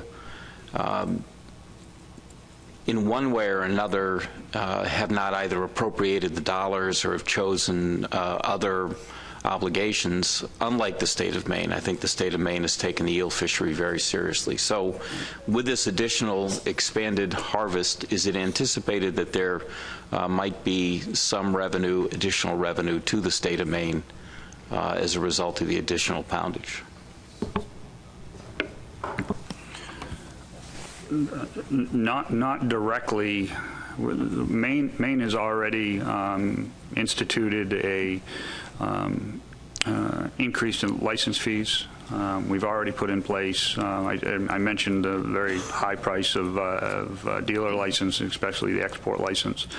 There's also a surcharge on research that is attached to the license as well. So those were all just put in place in the last 4 years. There is conversations about an additional license increase associated with this next set of laws that will be debated at the legislature. So that would be the only new revenue to the department based on any change that would be forthcoming. And so in terms of the illegal activity, is it anticipated that that may also include some increased penalty? Certainly not for the one that has already occurred, I suspect, because I think that would be retroactive. But on a go-forward basis, it almost seems like $2,000 doesn't even equal a pound based on the current structure of sales. So is it conceivable that that penalty would also increase within the time frame between now and 2020? We have found that fines are not the deterrent in the state of Maine. We have revamped our penalty structure associated with license suspensions and not fines. You get a $2,000 fine at the court, somebody walks in and says, I can only afford to pay $10, and they go on a payment plan. They come to see me, they lose their license. We have an administrative process that allows us to very quickly take licenses and remove people from the water. So somebody with say a 40-pound quota that is caught and receives a 1-year suspension, well, 40 times 3,000 is a significant penalty. And that's the approach that we take in the state of Maine. And just to reiterate, we do plan to put a bill in, department bill in, that would go to one strike component for this fishery, because there's a lot of really good people in this fishery. But I'd hate for a few of the bad people to ruin it for everybody else. Thank you. Thank you, Mr. Chairman. We are getting a little bit tight on time, but what we're going to do is take 3 more. I have John Clark, David Borden, and Cherie Patterson, and I'd like to call the vote. Thank you, Mr. Chair. I didn't realize I'd be a dueling Delaware second here, but I supported Pat's motion because I've seen this from the beginning of the plan when Maine did give up their silver eel fishery to have a glass eel fishery. They've always put enforcement high on the list of everything they're doing there. They've managed it, I think, as well as it can be managed. And obviously, the lure of the money in this fishery is always going to be leading to the possibility of poaching. I'd also like to point out that Canada still has a 10 metric ton glass eel quota that they harvest, which is 22,000 pounds. And during the whole time that Maine's been, the glass eel fishery in Maine has been going on since, what, the 80s, Pat? And we see in our yellow eel harvest that we've had fairly steady landings for at least 20 years, 25 years. So I don't see this as being a problem for the eel population. Thanks. Dave Borden. Question, Mr. Chairman. Do we have the ability to calculate the production potential for reopening these areas? And it relates both to the, I'm going to make a statement after this, but it relates to both the motion and the underlying motion. With alewife populations, we can basically calculate what the production potential is if we take down a dam. Do we have that ability with alewives? Thanks, Dave. I'm going to allow Kristen to answer this. That was not calculated as part of the 2012 assessment, so it was not redone as part of the 2017 update. In short, I'm not sure if we could do that. We could certainly try in a next benchmark capacity. And I would just add that these Young of the Year surveys that we have, which is kind of our indication of the glass eels along the coast, have only been in operation for about 10 years now. So they're just kind of coming online as far as informative data is. Thank you. I totally agree with all the comments about Maine, Pat and his staff should be applauded for all the efforts that they've exercised, particularly the enforcement branch, I think, is doing an excellent job up there. But I have the underlying problem with this and I'm talking to both motion and the underlying motion, is I have a problem with trying to do this on a piecemeal basis. So in my case, I support Dennis Abbott, the Dennis Abbott motion to basically maintain status quo. I have a problem with trying to do this on a state-by-state basis. You know, we're going to do Maine, and then we're going to have another state that's going to come forward. We should have an underlying policy of when we liberalize and how we liberalize, and I don't think we're there yet. And the last comment I would make is I think this is still a data poor stock coastwide, and I think the stock assessment needs improvements, and so I think we should have a fairly conservative strategy in place. Thank you. Thank you, David. Cherie, you have the last word. Thank you, Mr. Chair. I just wanted to not reiterate what I've heard around the table already from Roy and across the table here, but also the TC, when the 9,000 and change pounds was considered, the TC wasn't for that amount, correct? They were for less amount originally?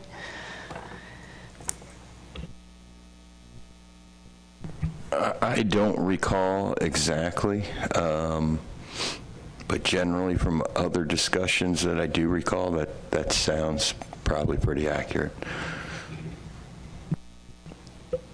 Follow up, please.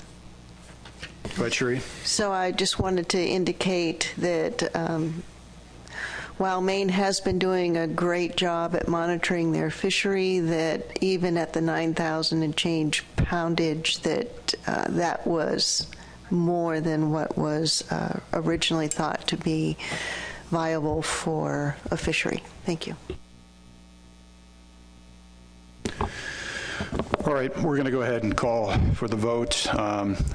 Allow a couple minutes for caucus. Roll call vote. We request for a roll call vote.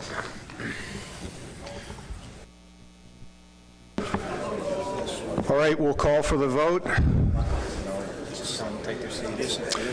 And if commissioners could take their seats, please, we'll go ahead and start the roll call vote. All right, Kirby will start the roll call vote, north to south. Thank you, Mr. Chair. Maine? No. New Hampshire? Yes. Massachusetts? Yes. Rhode Island? Yes. Connecticut? No. New York? No. New Jersey? Yes. Pennsylvania? Yes. Delaware? No. Maryland? Yes. District of Columbia? Yes. You abstaining? Potomac River Fisheries Commission abstains. Virginia? No. North Carolina? No. South Carolina? Yes. Georgia? Yes. Florida? Yes. National Marine Fisheries Service? Yes. U.S. Fish and Wildlife Service? Yes. 1, 2, 3,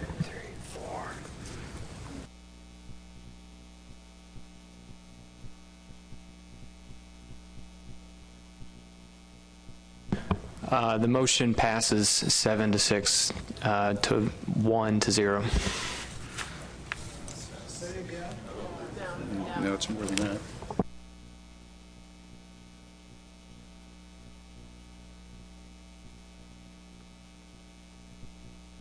Correction. The motion passes 12 to 6 to 1 abstention, 0 nulls. Thank you.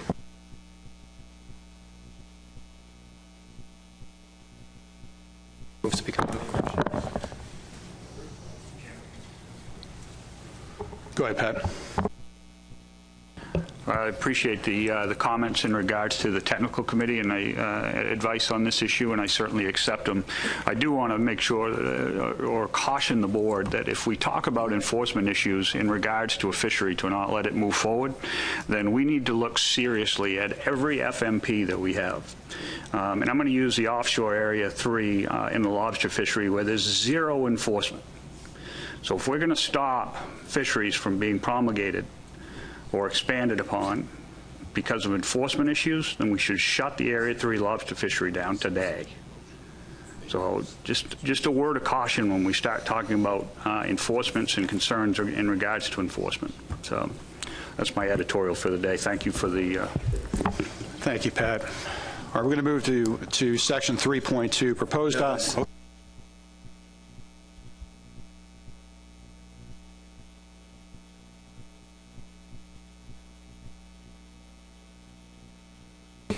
Sorry about that. So the substitute becomes the main motion. So this is a motion to accept section 3.1, option 1, status quo. All in favor, please raise your hands. 13. I got 13. Opposed? Abstentions. Abstentions? 1. So the motion passes 13-5, 1 abstention.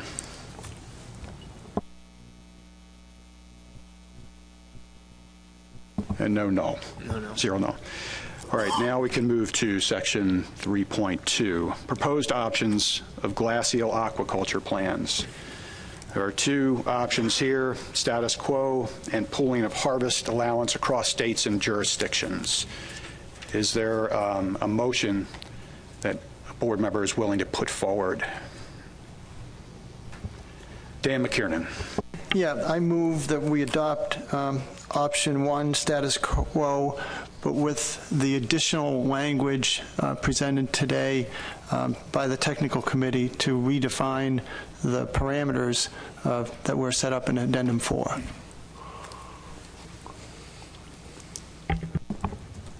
Staff is putting that up.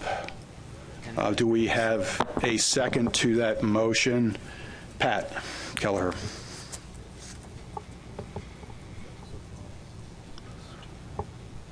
Get the motion up on the board before we open discussion.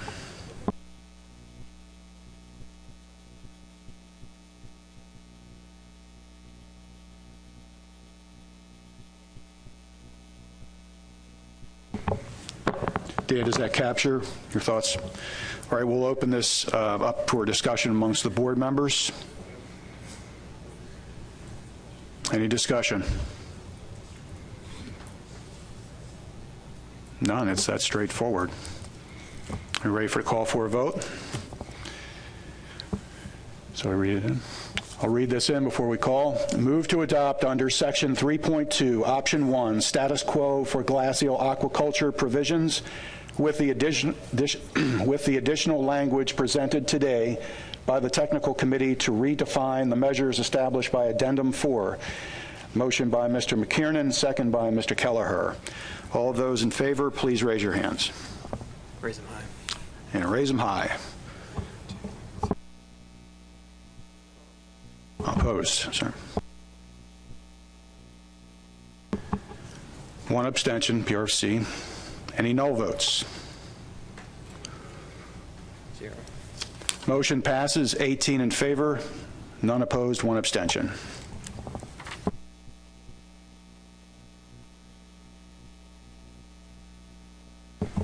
Next up is section 3.3, proposed options for yellow eel coastwide cap, management triggers, and state-by-state allocations. In this situation, representing the Potomac River Fisheries Commission, I am a single person, and so I would defer to, Tony's going to get Bob. Allow Bob to go ahead and run this portion so I can vote. Oh, Tony, you would vote? Okay. Yep. Let me switch seats or? No, that's okay. All right, Kirby.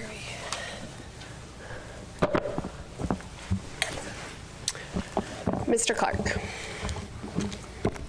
Thank you, Tony. I would like to propose a motion just to get the discussion rolling. And I would like a move to approve for issue 1, the Yellow Eel Coastwide cap, option 1, the status quo, however, with the revised poundage, which is 916,473 pounds.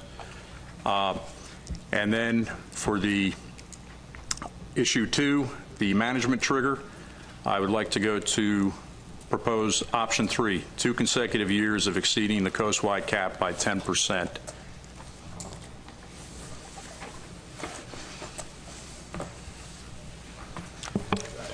We'll give staff just a... If I can get a second on that, I would give my reasons. All right, seconded by Mr. Borden.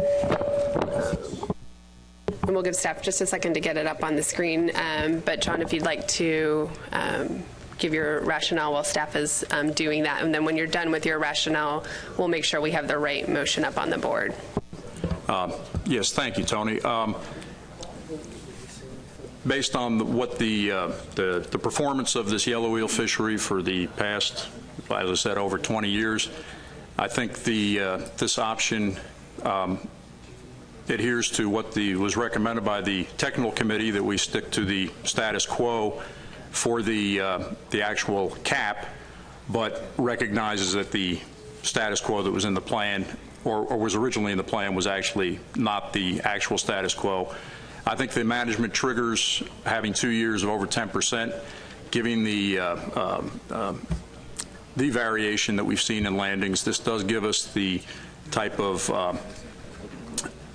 insurance that we wouldn't take any action to go to state-by-state quotas until we were seeing a steady increase in landings to the point where we're surpassing 1 million pounds a year. And I think at that point we do have some issues to consider there, but I think this gives us a cap with triggers that will work for our current fishery, which seems, as I said, to have been very steady for the past 25 years. And we've seen many generations of eels come and go in that time, I think. So I think we're doing okay here. Thank you. Thank you. We'll go to Justin Davis and then Tom Fody. Thank you. I'd just like to speak in support of the motion for many of the same reasons that John laid out. I think, certainly keeping status quo on the coastwide cap is in spirit with the discussion we've had so far today about staying conservative with this species, given the advice from the technical folks about not wanting to increase harvest on any life stage. And I also agree that having, the 2-year exceedance at 10% provision provides us with the greatest sort of protection over having to go to state-by-state quotas, which I think for several reasons we're not eager to take on that management program. I know for our state that would impose sort of significant administrative burdens for a relatively small quota. So I'm in support of this motion. Thank you. Tom Fody. Yeah, I look at what Maryland did this year about trying to correct part of the problem there, and I think that's what we should be doing going forward, so I could support this. I also wanted to say something about the last motion. Pat, I was not in any way talking about law enforcement. I wish I could do the yeoman's job that you do in Maine, in New Jersey, on a bunch of our species. It had nothing to do with me. It's just on the advice of the technical committee, because I think you're doing a great job, and I wish we could do the same job you're doing on this. So it has nothing to do with law enforcement in Maine. That was no part of my decision. Thank you, Tom.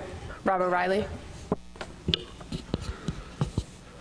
Thank you, and do support the motion. Virginia supports the motion, and we have the actual landings. So with the help of the work group, that was able to be accomplished, and very appreciative of the way the document characterizes the 2-year trigger. I think that's very important. It doesn't mean that in the second year we won't have to work a little bit to figure out what's occurring in that second year as well. But having the first year complete, ACCSP has told us that at least by May there's a pretty good certainty for the last year's landings. So I think this 2-year trigger is really wise. Thank you. Thank you, Rob. Any additional questions or comments? Yep, Russell. I've seen this work. Being a fisherman my whole life, and one of my good friends is a big fisherman in Maryland, an eel fisherman, and this past year he was catching a regular many eels, but he quit and went crabbing. And I said, Tommy, what are you doing? He said, well, we're saving those eels. We don't want it to go against the quota because I can go crabbing and make as much money, and we'll have those eels for later on. So this shows that the eel fishermen are thinking about quota. Thank you. All right.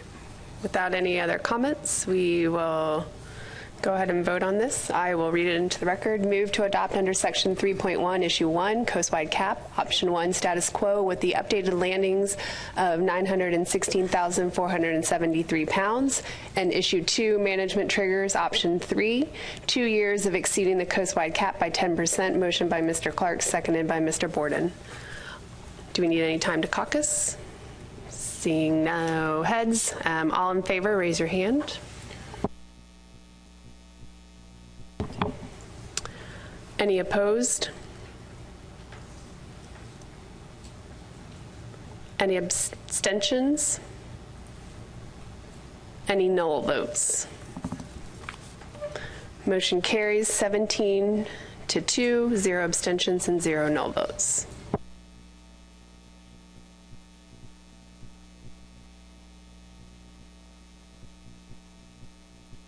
All right, we'll move on to issue 3, which is state allocation. Lynn Fagley. Thank you, Tony. I would like to throw a motion up to get the discussion rolling, and I would move to adopt sub-option 2B under issue 3, and that is the 1% rule for states to reduce landings. All states with landings greater than 1% will work collectively to achieve an equitable reduction to the coastwide cap. Additionally, a work group of states harvesting over 1% will be formed to define equitable reduction and to determine how a reduction process would work if a trigger is fired. Seconded by Rob O'Reilly. Lynn, would you like to speak to the motion? Yes, thank you. So American eels, I think, of all species, and in the spirit of the conversation that the Menhaden board had yesterday and our ability to work together, I think the administrative burden for state-by-state quotas is incredibly it's expensive and difficult, and if there's a fishery where we can make this work, I think this is the one.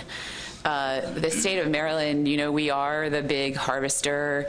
We have a group of commercial eelers who are very progressive. This fishery means the world to them, and they really are interested in figuring out a way to prevent a situation where we create winners and losers in terms of allocation. Along with we've just adopted the 2-year 10% trigger. I think that's incredibly helpful because we'll know if we go over the harvest by 10% in 1 year, we are going to have a really good idea of what the conditions look like in the fishery and some of the reasons why we went over 10%. I can say the state of Maryland will, at that point, work to figure out what we can do, and I think that would be the time for states to get together and figure out how we would bring ourselves back down to the cap. So I'm optimistic we can make this work for American eels. Thank you. Thank you, Lynn. Any others that want to speak to the motion? Mr. Gilmore. Thank you, Madam Chair. I'm in support of the motion for all the reasons Lynn laid out, but on top of that, I think it's a good model for a lot of things. I mean, when we get into allocations and we're trying to use time frames and different periods or whatever, we've been there so many times. I think this is a good way to start looking at management into the future. So when we have overages, we have equitable reductions, and we have increases, we have equitable increases without figuring out what happened in 1822 or whatever it was. So we support the motion. Thank you. Mr. O'Reilly and then Mr. Kelleher. Thank you. Just want to voice our support here in Virginia and indicate that in the document, I think it said 80% of the harvest is falling in the Delmarva region. That makes things very good for management. It's a little reverse of the SCUP model, where New York to Massachusetts for years for the commercial SCUP fishery worked out proposals that they could, take care of the fishery and have measures that were somewhat compatible. I can't speak exactly how everything's worked out there, but in this way, if there are problems, we have the state's ability to work together to take care of those problems. I think it's a good proposal. Thank you. Thank you, Rob. Mr. Kelleher? No, I think what Lynn has put together here is as Mr. Gilmore said, it's a great approach for dealing with several issues, but into the future. But I think in this case, what I saw and what I witnessed as part of the working group, if that's any evidence of the cooperation that we would get from these states, I think this is something that will work just fine to move the issue forward. Thank you, Mr. Kelleher. Any other comments? Seeing none, is there a need to caucus? Seeing none, we will raise your hand if you are in favor. Do I need to read this? I'll read it really quick. Move to adopt sub option 2B under issue 3 allocation, the 1% rule for states to reduce landings. All states with landings greater than 1% will work collectively to achieve an equitable reduction in the coastwide cap. Additionally, a work group of states harvesting over 1% will be formed to define equitable reduction and determine how a reduction process would work if a trigger is fired. Motion by Ms. Fagley, seconded by Mr. O'Reilly. All in favor, raise your right. Do you have a quick question, Justin? Clarification? Just clarification. I was wondering if it should be clarified to say 1% of what? It says, greater than 1%. I'd take that to mean greater than 1% of coastwide landings. Yep, we can note on the record that that's 1% of coastwide landings, and we'll make sure that the final addendum will state that. All in favor, raise your right hand, or any hand. Opposed? None. Abstentions? 2 abstentions. Any null votes? NULL? 0. So the motion passes. 17 in favor, 0 against, 2 abstentions, and 0 null votes. So because of the option that we approved here, there are no state-by-state quotas, so therefore we would not need to take up transfers of state-by-state quota. So the last is to approve the document. All right. So we will need to do an implementation date for this document.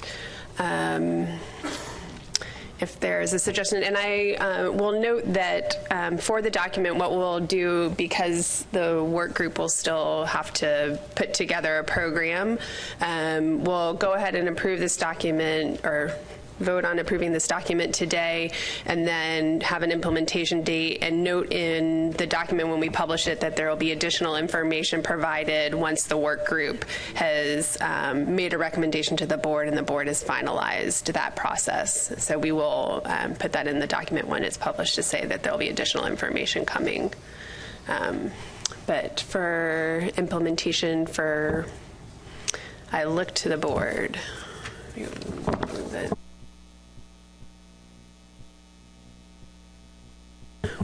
Would January 1st work for all states? So the start of next year's fishery? I don't see any heads nodding no. Lynn. I guess Rob and I were just having a sidebar. I wonder if it's worth implementing. I don't know if it matters when we get the final landings for 20 18, so that would maybe be May. Does that matter? So a May 1? No, because that would be mid-fishing year. I think that would be January 1 sounds good. All right. All right, so if we can have a motion for something similar. Jim Gilmore. Move to implement to adopt an implementation date of January 1st, 2019. Thank you. Tom Foti, second. Babalu. Thank you, Tony. Madam Chair, just a question. Can you just quickly review the implementation steps that would be required given the way the voting took place today?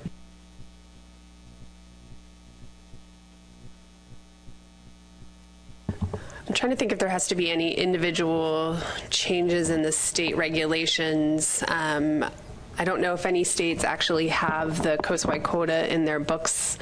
I don't see any heads. That would be a question to the states. Unless no one needs to put the quota in the books, then I don't think that you have to change anything. So it's just basically an effective date then.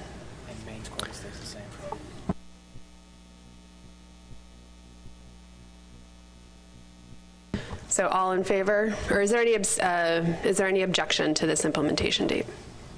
Seeing no objection, the motion carries. Now we look to have an approval of the document. Lynn. Thank you, Madam Chair. I would move to approve Addendum 5 for American eels. Mr. Clark seconds. Any discussion?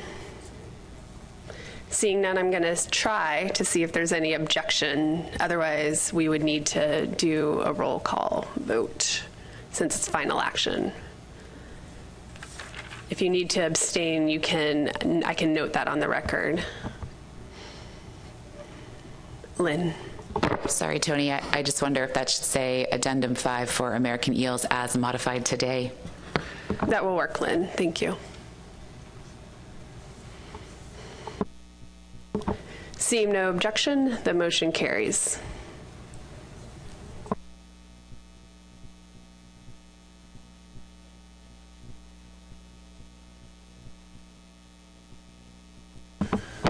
While I'm getting my bearings back, David Borden. I'll listen to you. I'll just make this quick comment before we totally leave this, and I want to use Maine as an example of it.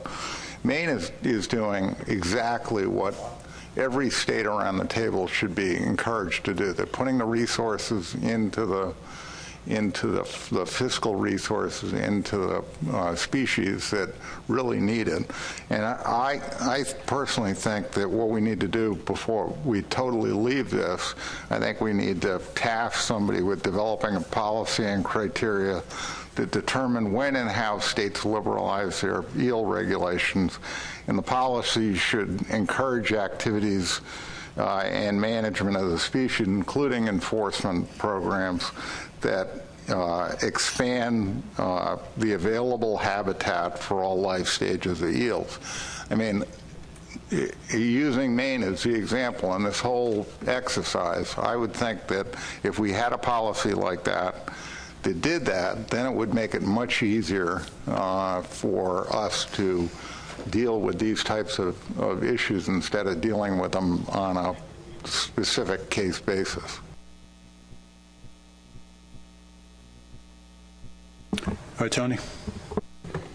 David, I think we can definitely have that work group, but I just want to remind the board, and Pat alluded to this when he was talking, there are some options for states to petition the board for additional quota based on work that they're doing in their states, in particular for habitat changes. And while Addendum, I think it's Addendum 4 that approved that methodology, there's not a lot of specifics in there. So for the first states to do that, it might be a little bit of a heavy lift, and maybe this work group could potentially help with putting in some guidelines or guideposts for that. But I do think that Maine would be a great candidate state for that if they so wish to work through that process. Go ahead, David. Quick follow-up is, Maine's doing it now, and if we can have a policy that encourages this, let's say Maryland wants to do this and they put the resource into it, it would just spread up and down the state, up and down the coast, excuse me, if we had that type of policy. And I agree with Tony. There are existing provisions, but I think they could be clarified and put into a generic policy. Thank you. Thank you, David. We got some more comment. That's fine. We'll go with Richie and then Pat. Thank you, Mr. Chair. I agree with David totally, and I think what needs to happen is to expand that such that the technical committee then takes that into consideration and comes back to us with a recommendation. The technical committee's recommendation clearly threw a lot of weight to the board on this last decision that Maine didn't get their expansion. So I think putting it in the framework such that they consider it, they say yes, these extenuating circumstances are such that the board needs to consider it. All right, we're running low on time, Pat, but no, go ahead. Last word for you. I appreciate David's comments and as well as Richie's. I think the concept is good, and maybe we should have this as an agenda item at the next deal board to talk about how this might proceed. Thank you, Pat. It's a good idea. All right, we'll go on to our next item. Item 6 on the agenda, which is consideration of a Maine aquaculture proposal. There'll be two components to this agenda item. The proposal itself, and Sarah Rademacher from American Unagi and Pat Kelleher will be co-presenters for this. They'll be followed by reports from the Law Enforcement Committee, Technical Committee, and Advisory Panel. Sarah, yours, and welcome. Thank you. My name is Sarah Rademacher. I'm the owner of American Unagi. It's a Maine-based aquaculture company that has been taking Maine-harvested glass eels and growing them out to market size for the domestic seafood market. We've been working on this business development over the last 4 years, and we're now commercializing, and we're here to request 200 pounds of aquaculture quota with the state of Maine. And I'll be going through parts of our application and giving you a little bit of background on our company. So I actually come from the aquaculture industry. I've been working with a variety of species, both in the U.S. and also in Africa for the last 15 years.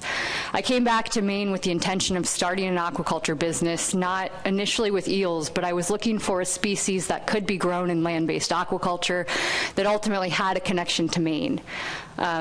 At the time, this was 2012, eels were hitting the headlines. And what I saw with that species, we have a valuable fishery here in Maine. It's all getting exported. It's grown abroad. And we're importing more and more eels back into the U.S. each year. And to me, I saw this as an opportunity for us to grow this species here. Europe's been doing it in land-based systems since the 1980s. Bring that technology to the U.S., and in that, bring the value and jobs associated that to our state. Also, we're ultimately producing a higher quality, more sustainable, ultimately traceable, accountable eel product, which just isn't the case with the stuff being imported. So I started with a handful of eels back in 2014, and we went to a pilot scale facility at the Darling Marine Center in 2015. We put the first product into the U.S. market in 2016. It's gotten great feedback. We don't use any hormones or antibiotics in the process, and the pilot scale facility has allowed us to grow about 1 metric ton annually and really test the production feasibility of this business. We've had a lot of support throughout the state from both state regulators, the Department of Ag. We've worked with USDA, Maine Sea Grant, the Maine Technology Institute, Maine Aquaculture Innovation Center. There is a lot of support in the state for a local aquaculture industry based on this fishery. And it's really valuable to connect a seasonal fishery with year-round production. So with the success of the last couple of years, we're now scaling that production. So to go through the pieces of the application which have been submitted, we are requesting 200 pounds for the 2019 fishing year. With Maine's fishery, it's currently fished throughout the state, and we want to be able to fish that 200 pounds through several different watersheds, so that way we aren't taking that 200 pounds from a single river, but from multiple watersheds, and that allows us also to work with fishermen throughout the region. Given we already have a fishery in Maine, the state wanted us to follow, for the most part, all of the regulations of the current eel fishery, with a couple of exceptions that are going to be specific for our aquaculture quota. We'll follow the same time frame of harvest, March 22nd to June 7th. The aquaculture quota will be required to be fished by already licensed harvesters. So those will be identified ahead of the fishing season and will be given an aquaculture quota swipe card that will be dedicated to our facility. They'll be required to fish with the current gear types under Maine law, and all locations for their fishery fishing has to adhere to any closures and limitations that are currently in the law. So the monitoring program that would be in place is going to be a swipe card system that would be specifically for the aquaculture facility. This is something that we currently use. So our buying station has a swipe card, our transport vehicle, and our facility. So during the harvest season, at any given time, we have accountability in the number of eels that we have on any of our premises. So this would be the same thing for the aquaculture quota. Part of the daily reporting requirements of using the swipe card system is that anytime eels come into our facility, we have to identify the harvester, the pounds harvested, the place where they were harvested from, and the method. So all of that data comes with our facility. And this is not only important to the state and the regulatory, but for our business model, traceability and accountability is really what the foundation of our product is. So this all becomes really important. We're also talking and put into the state to do a facility status report post the season. So we hold those glass eels for 1 to 4 months in an isolated acclimating system. So we're able to, we go through a weaning process, which I'll get into if we have got time. So we would be able to post-season tell the Maine DMR how many eels that made it through the entire acclimation period, what size they are, and the numbers, and have a lot of that data available to the state, and we're completely willing to share that. We would be under the same law enforcement regulations that are currently the standard, so we would be required to do daily reporting. Our harvesters, our facilities would all be open to random inspections at any time, and we would have to have exactly the number of eels that we say we have. Our facility would be held to the same penalties and loss of licensure as the current laws hold. Additionally, as the commissioner mentioned, and he showed this year, he can shut down a fishery and remove license at any given time for violations, so we would be held accountable for that. So we are building a 120 metric ton facility. It's a European engineered design. This is a system that's been successful abroad, so we don't want to reinvent the wheel. We don't use hormones or antibiotics in the process of our grow out, and we're targeting 150 to 250 gram product. We currently have been producing live eel direct to markets, and that's been really great. And we've also looked at value added products. So with the expansion of our commercial facility, we're going to expand that live market, but also go into value-added production, all geared towards domestic, to kind of that domestic seafood market. If I've got a little bit of time, it might be helpful to just walk you really quickly through our production cycle to help answer any questions as to what we do.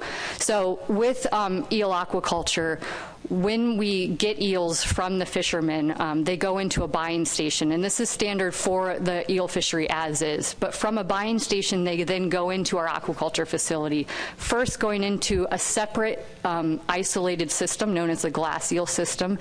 This is a time for us to acclimate them to the production cycle, but also to go through a quarantine procedure, get them trained. So during that period, we have those fish completely isolated from our production cycle.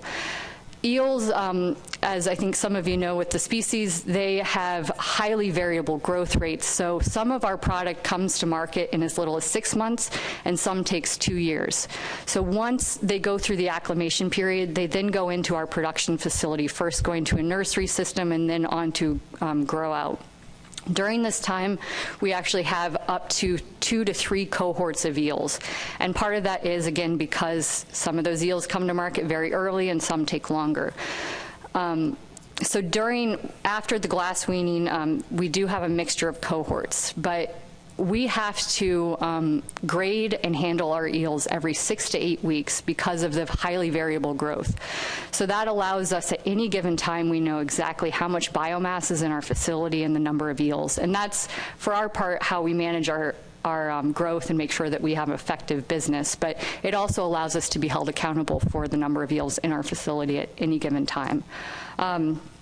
Ultimately, you know, we're trying to produce a high-quality product that's connected to our local fishery, and we see tremendous value in keeping the eels local. The fisheries regulations and the aquaculture industry in the U.S. have some of the strictest regulations, and ultimately we're held more accountable, I think, than a lot of places in the world. And the consumers now care more about that than they did in the past. And I think that the work that has been done to make our fisheries sustainable is now being recognized by the consumer base much more than it was even 5 years ago. And that's really what we're working to produce a fish for. So open to any questions, and thanks for the time. Thank you, Sarah. That's my 4th exposure to your talk, and every time you're incredibly thorough. I certainly understood it, I think, the first time. Before we do that, in the interest of time, it might be beneficial to bundle and go through our different, our LAC, TC, and AP comments to this. But before I do that, Pat, did you have anything you wanted to add? No, so just that, Sarah, you did a great job, as always. I think just the key to remember here is Maine Marine Patrol has inspection powers. Unlike the conversations we had around the North Carolina proposal, we were able to get over those hurdles for North Carolina. Here, Marine Patrol officer can go to any facility, licensed facility within the state of Maine, declare standby for inspection, and be able to look through that site, weigh eels if needed, and do whatever is needed from an enforcement standpoint. Excellent. Thank you, Pat. So I'll turn to the LEC and Mark for your comments. Thank you, Mr. Chairman. And at the same teleconference call that I referenced earlier, we had a discussion about this specific proposal, and Ms. Radebecker was available to explain the program and answer some questions as well for the officers on the call. We had 11 members participating in that call, and we've summarized our comments in that written document that I referenced earlier.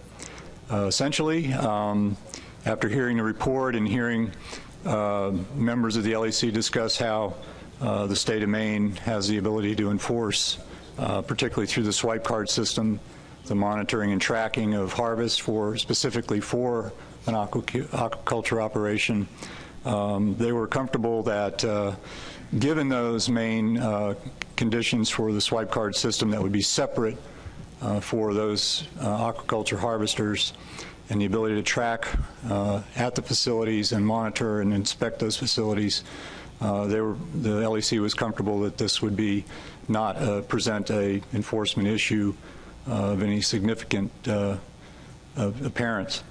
In addition to that, and I think it's been referenced earlier, the specific penalty provisions in place in Maine, particularly where a state has the ability to suspend or revoke licenses, is a very strong deterrent. And to the extent that other states may consider similar aquaculture programs, the LEC would encourage those states to take a look at those kinds of penalty provisions because they do have a very strong deterrent value. And as was indicated earlier, in some cases more than a fine or a penalty might be. And that summarizes our comments. Thank you, Mark. I'll turn to Jordy for the TC comments now.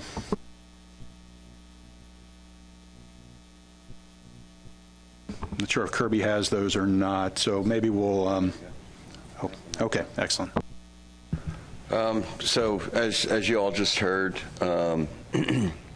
Ms. Rademacher came on with the TC, provided a similar presentation, very informative. if you guys recall, of the components required for this type of endeavor. We went ahead and checked all the boxes that you see on the screen: pounds, requested location, method. I think we've just heard this again. Kirby.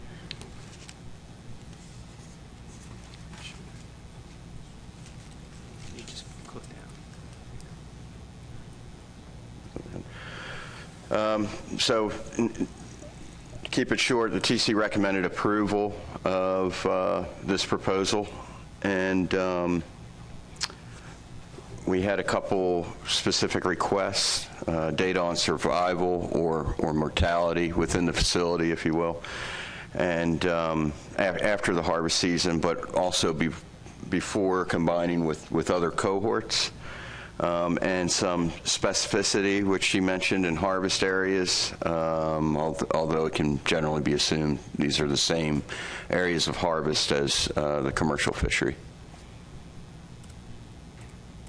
And that's it. Any questions for the TC side of things on this, I'd be willing to answer. All right, thank you, Jordy. We'll go ahead and let Mary Beth add her comments for the AP, and then we'll open it up to all three groups along with Sarah. Go ahead, Mary Beth. Thank you, Mr. Chairman. Sarah presented to the AP as well, and all three AP members were in support of the Maine aquaculture proposal. They felt it was a good opportunity for the state, and though not quite sure how this would happen, but in the future maybe reduce market demand in fish and mortality on glass eels. But I think that is way in the future. All right, thank you, Mary Beth. We'll open it up for questions to Sarah or any of the three, the LEC, TC, and the AP. And let's see, we've got Dan McKiernan, followed by Mike Millard. Go ahead, Dan. Thank you. There's definitely some support over here for this proposal, but I'm kind of challenged by the history of this aquaculture quota concept. You know, we all got a pretty big chuckle when Louis Daniel talked about bluegills, eating these glass eels when they were, drying up, along the shores of some farm pond or something. And we knew what kind of pressure Louis was under, and so we developed this with this non-productive watershed language. So my question to the TC is, did you all assess this based on the Addendum 4's language about non-productive watersheds, and should that be an issue? Well, we revised that language, as you saw earlier, so we have that in place. Maine is, I think, what helped with our decision-making is Maine already has a life cycle survey in place. That was something that North Carolina didn't have, and I don't believe has to this day. So those types of facts alleviated our concerns in that regard.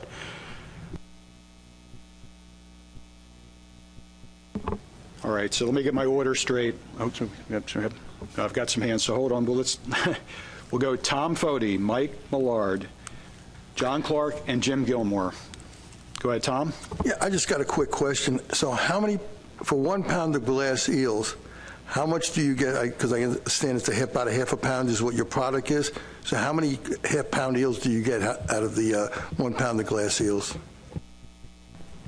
So for our commercial facility of 120 metric tons, we are anticipating needing 360 pounds of glass eels. So that's about 3 pounds per metric ton.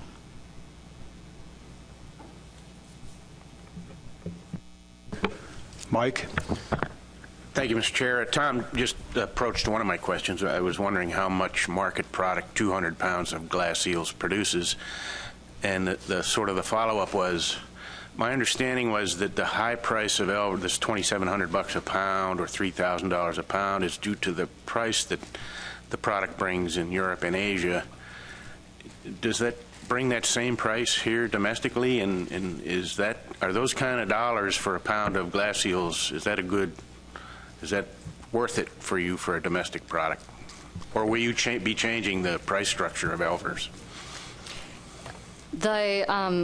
With regards to the price structure of the pounds of glass eels, because, they're coming to our fishery to fill their farms abroad. So that and the product that's coming back to the U.S. is from those same farms. So we're actually able to compete competitively with that price structure. So the economics that impact farms abroad also impact us, and it also works to our production, if that answers multi-levels.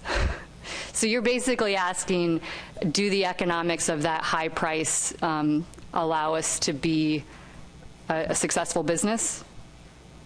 That's correct. Are you paying $2,700 a pound for glass eels and making your business go domestically? I have been paying market price, so as Pat mentioned, it's hefty, and it makes the next level of commercialization, when I become competitive to those other buyers, that becomes one of the challenges of going to this next level. So having this quota would be hugely beneficial in getting this industry going locally.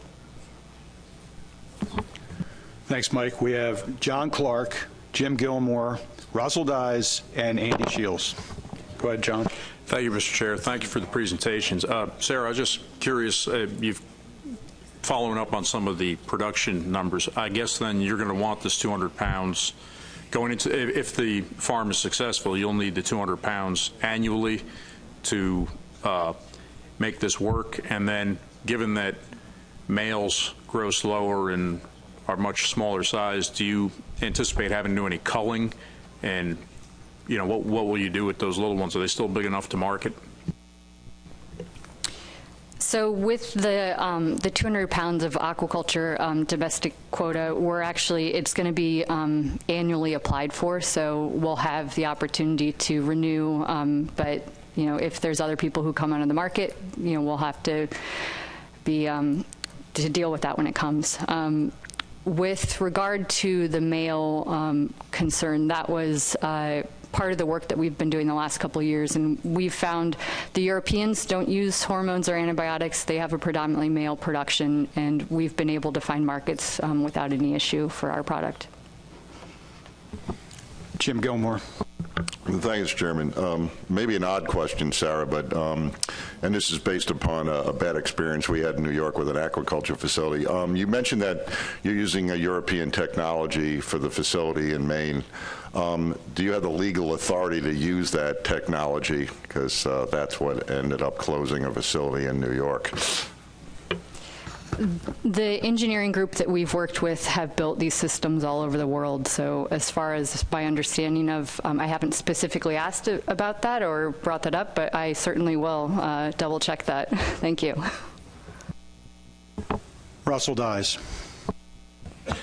I think my question was answered, but I want to ask it again. Suppose another group wanted to start an aquaculture enterprise in Maine. What would Maine do about the 200 pounds that's allowed?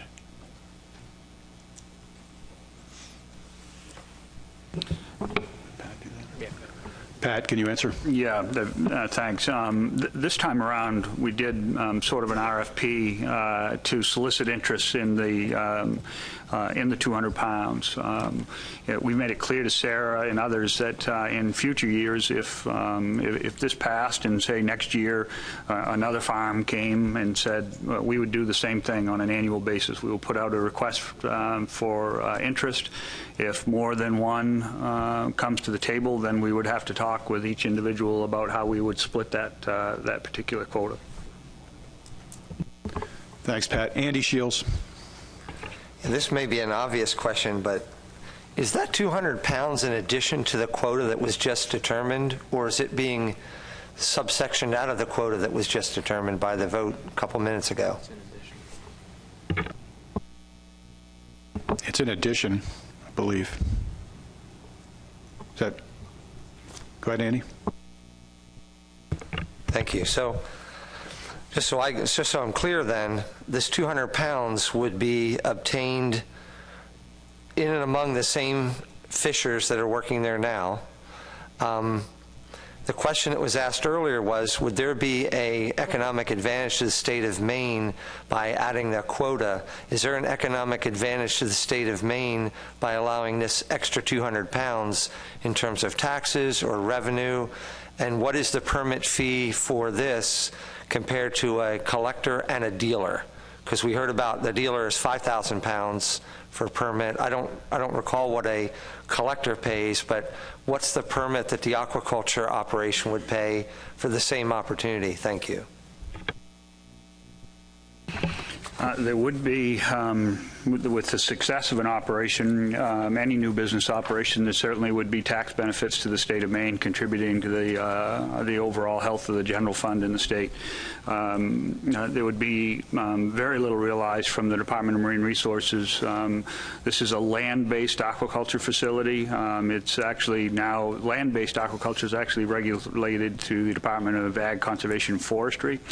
There is no cost associated with that. There's costs associated with ensuring they're in compliance with discharge permits and things of that nature associated with the Department of Environmental Protection. But from the standpoint of DMR, no really increase in revenue. The way this will happen is that we will determine who, working with Sarah, will determine who would be harvesting for her. They would have a swipe card both for their individual quota associated with the commercial fishery, but a separate quota that would be used, a separate swipe card that we would use to track the harvest that would be going into that facility. So there's no commingling of product with that individual harvester. They would sell their aquaculture quota, excuse me, their commercial quota, and then bring the quota to Sarah's facility. She is a licensed dealer through DMR, so she has the equipment. We would swipe those cards in, and then we would know exactly how much weight that she has in the tank based on those swipes. Go ahead, Andy. One more follow-up. Thank you for that. So, so this company won't be doing the collecting themselves. They will be working with a Maine registered permitted collector. Is that correct? That's correct. Okay, thank you. All right, thank you. We have two more, and I think we need to wrap up. I've got the incredibly patient Doug Haymans. Doug, you get double time because I think I messed up in the queue, and then Lynn Fagley, and I'd like to cut it off. That's all right, because Andy was right on point where I was going. So if it's additive, we just went through a lot of discussion on keeping Maine at status quo. I can't see adding additional glass eel quota, which is essentially what this is doing. If it's an aquaculture operation, which I'm in support of the aquaculture operation, why not buy them from the eels that are already going to aquaculture? Keep them in country rather than sending that 200 pounds international. I mean, I'm supporting the plan, but I don't know that I can support adding an additional quota, which is what this is. All right. Thanks, Doug. Lynn, you have the last word. Yeah, I think I'm sort of in the same vein as the last few questions, and it really goes back to David Borden's point earlier. Sarah, I think this is great. I commend you for really taking on an opportunity and being on the cutting edge of this form of aquaculture. And I understand that building these facilities and making them work is no simple task, but as a board, to Dave Borden's point, we may want to consider this is a liberalization, right? So we're going to have this, there may be more, this interest may grow, and it may grow not only in Maine, but it may grow up and down the coast, especially if your company really takes off. So I think looking forward, we really need to think about how this is going to work in the future. Thank you, Lynn. We're over time now. I know we got multiple hands coming up. Eric, you haven't said anything the whole meeting. I am going to let you have this last word, and then we're going to take it up for vote. Thank you, Eric. Thank you, Mr. Chairman. I appreciate it. So if I understand this correctly, that's a unique quota because it is to a processor or a dealer, not a fisherman. And I think that's a unique quota set aside, whatever you want to call it, in Maine. Is that correct? It goes to the processor, not to an individual fisherman, and then the fisherman would receive the quota from a processor. Is that correct? Pat, go ahead. That is correct. I mean, the plan, the addendum that is in place allows for states to apply for this 200 pounds in addition to the commercial quotas and harvest that has been put in place in 2 other jurisdictions. So this is additive, but it's allowed by the plan. Please, Thanks, Eric. Marty. Okay, so basically, the processor has the capability to set a price to the fisherman. That's the first thing. It doesn't necessarily have to be a market competitive thing. At 200 pounds, that's only about half of your capacity. I don't know what 120 metric tons means. I mean, I know what it means, but I don't. Is it a day or is it a year? Is it every 20 years? But where is the additional product going to come from that's going to fill that void? And thank you, Mr. Chairman. I do appreciate it. So the 120 metric tons is annual production expected out of the facility. To support that, we have to annually stock about 360 pounds of glass eels. So 200 pounds of that would be this aquaculture quota. The rest would be purchased from the current aquaculture or current quota from Maine. So we'd be sourcing only from Maine. Thanks. Thank you all. All right, in deference to the Atlantic Sturgeon Board, we do need to move this forward, so we're looking for a motion on this proposal. Pat.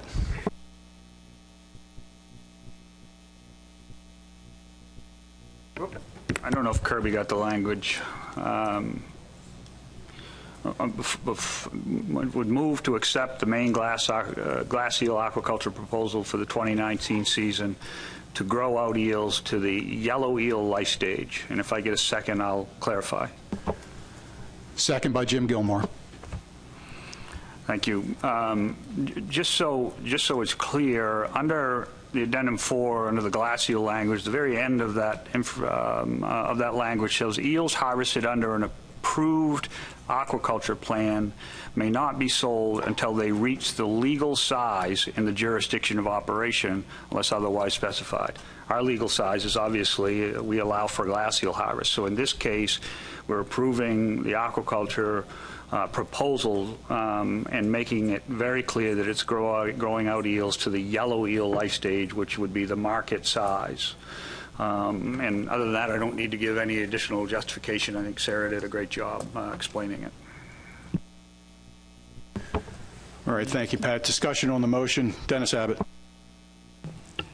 Yes, thank you, Mr. Chair. I don't have problems with this motion, but a question might arise. Would we possibly be here next year with further glass eel proposals? And at what point does it really become a problem of harvest where each 200 pounds of eels represents about 2.5% or so of Maine's present glass eel allowance? So just a concern of mine that this was just going to be another way of increasing the harvest on eels, but I do like your proposal, and it is a thing to do. It's too bad we really couldn't see all of the eels end up being used in this way domestically rather than seeing them go to China, especially with the tariff situation. Thank you, Dennis. Other comments? Go ahead. So I'll just clarification. Thank you, Mr. Chair. So as following up on what Dennis said, so each year that you want to do this in Maine, you're going to have to come back to the board and ask for the 200 pounds for the following year, Pat? Yeah, that's correct, John. These have to be presented to the board on an annual basis. Other discussion? All right. Ross.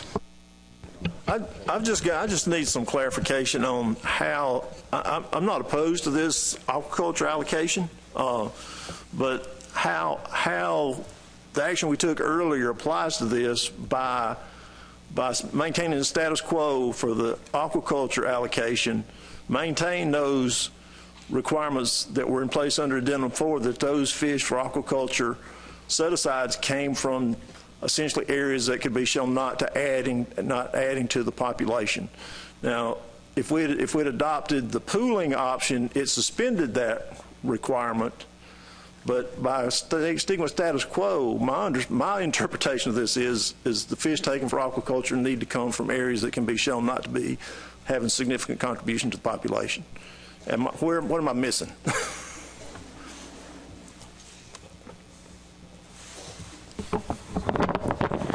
Yeah, thanks, Ross. I think to what Ross is saying is that, with this, well, there's the Addendum 5, which you all just voted on, and that changes the criteria slightly. So I think to Ross's question, whether this proposal meets that criteria, and that's really for the board to determine or not, specifically regarding whether the glass eels are being taken from areas that are likely significantly contributing to the the language has been revised now, and we can put that back up on the board if that's helpful for the board to consider. All right, are we ready to call for the vote? Is there a need for a caucus? And we'll call. Am I hearing yes? We'll take a 2-minute caucus. Okay, we'll call the question. If everybody could return to their chairs.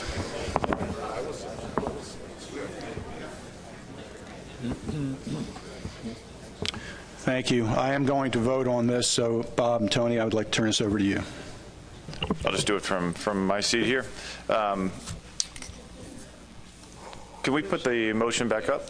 All right. All those in favor of the motion to support the Maine glass eel aquaculture proposal, please raise your right hands. Those opposed, like sign. Abstentions? Any null votes? NULL. We have 1 null vote. The motion carries 16 in favor, no votes in opposition, no abstentions, and 1 null vote. Was there one abstention? Sorry. Pennsylvania was in opposition. Sorry, Lauren, I didn't see your hand. So, all right, the final vote count is 16 in favor, 1 in opposition, 1 abstention, and Doug, did you have a null or and 1 null vote? All right, let me state the final count for the record. 16 in favor, 1 in opposition, no abstentions, and 1 null vote. The motion carries. Back to you, Mr. Chairman. Thank you, Bob. So we have one last item on our agenda, and it is an update on the North Carolina aquaculture plan. Chris, are you going to provide that? And could you do so with expediency? Yes, I can. Thank you. This is just a quick update on the 2018 fishing year for the American Eel Farm aquaculture plan in North Carolina. The American Eel Farm fished fyke nets for 5 out of 22 weeks during the open season, which is from January 1st to May 30th. The fishing occurred from the week of February 11th through the week of April 15th, with all fishing effort in the bays and canals surrounding Lake Mattamuskeet, which is the mainland side of Pamlico Sound. 0 glass eels were harvested.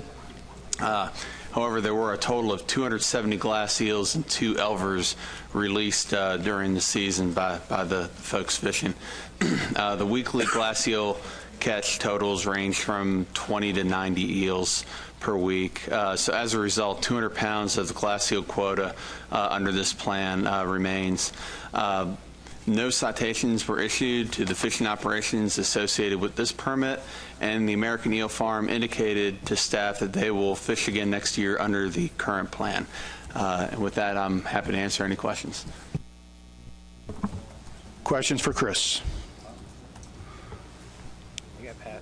Oh, I'm sorry, Pat, go ahead. Don't we have to approve the plan, Mr. Chairman? We don't? They just have to report out? Okay, all right.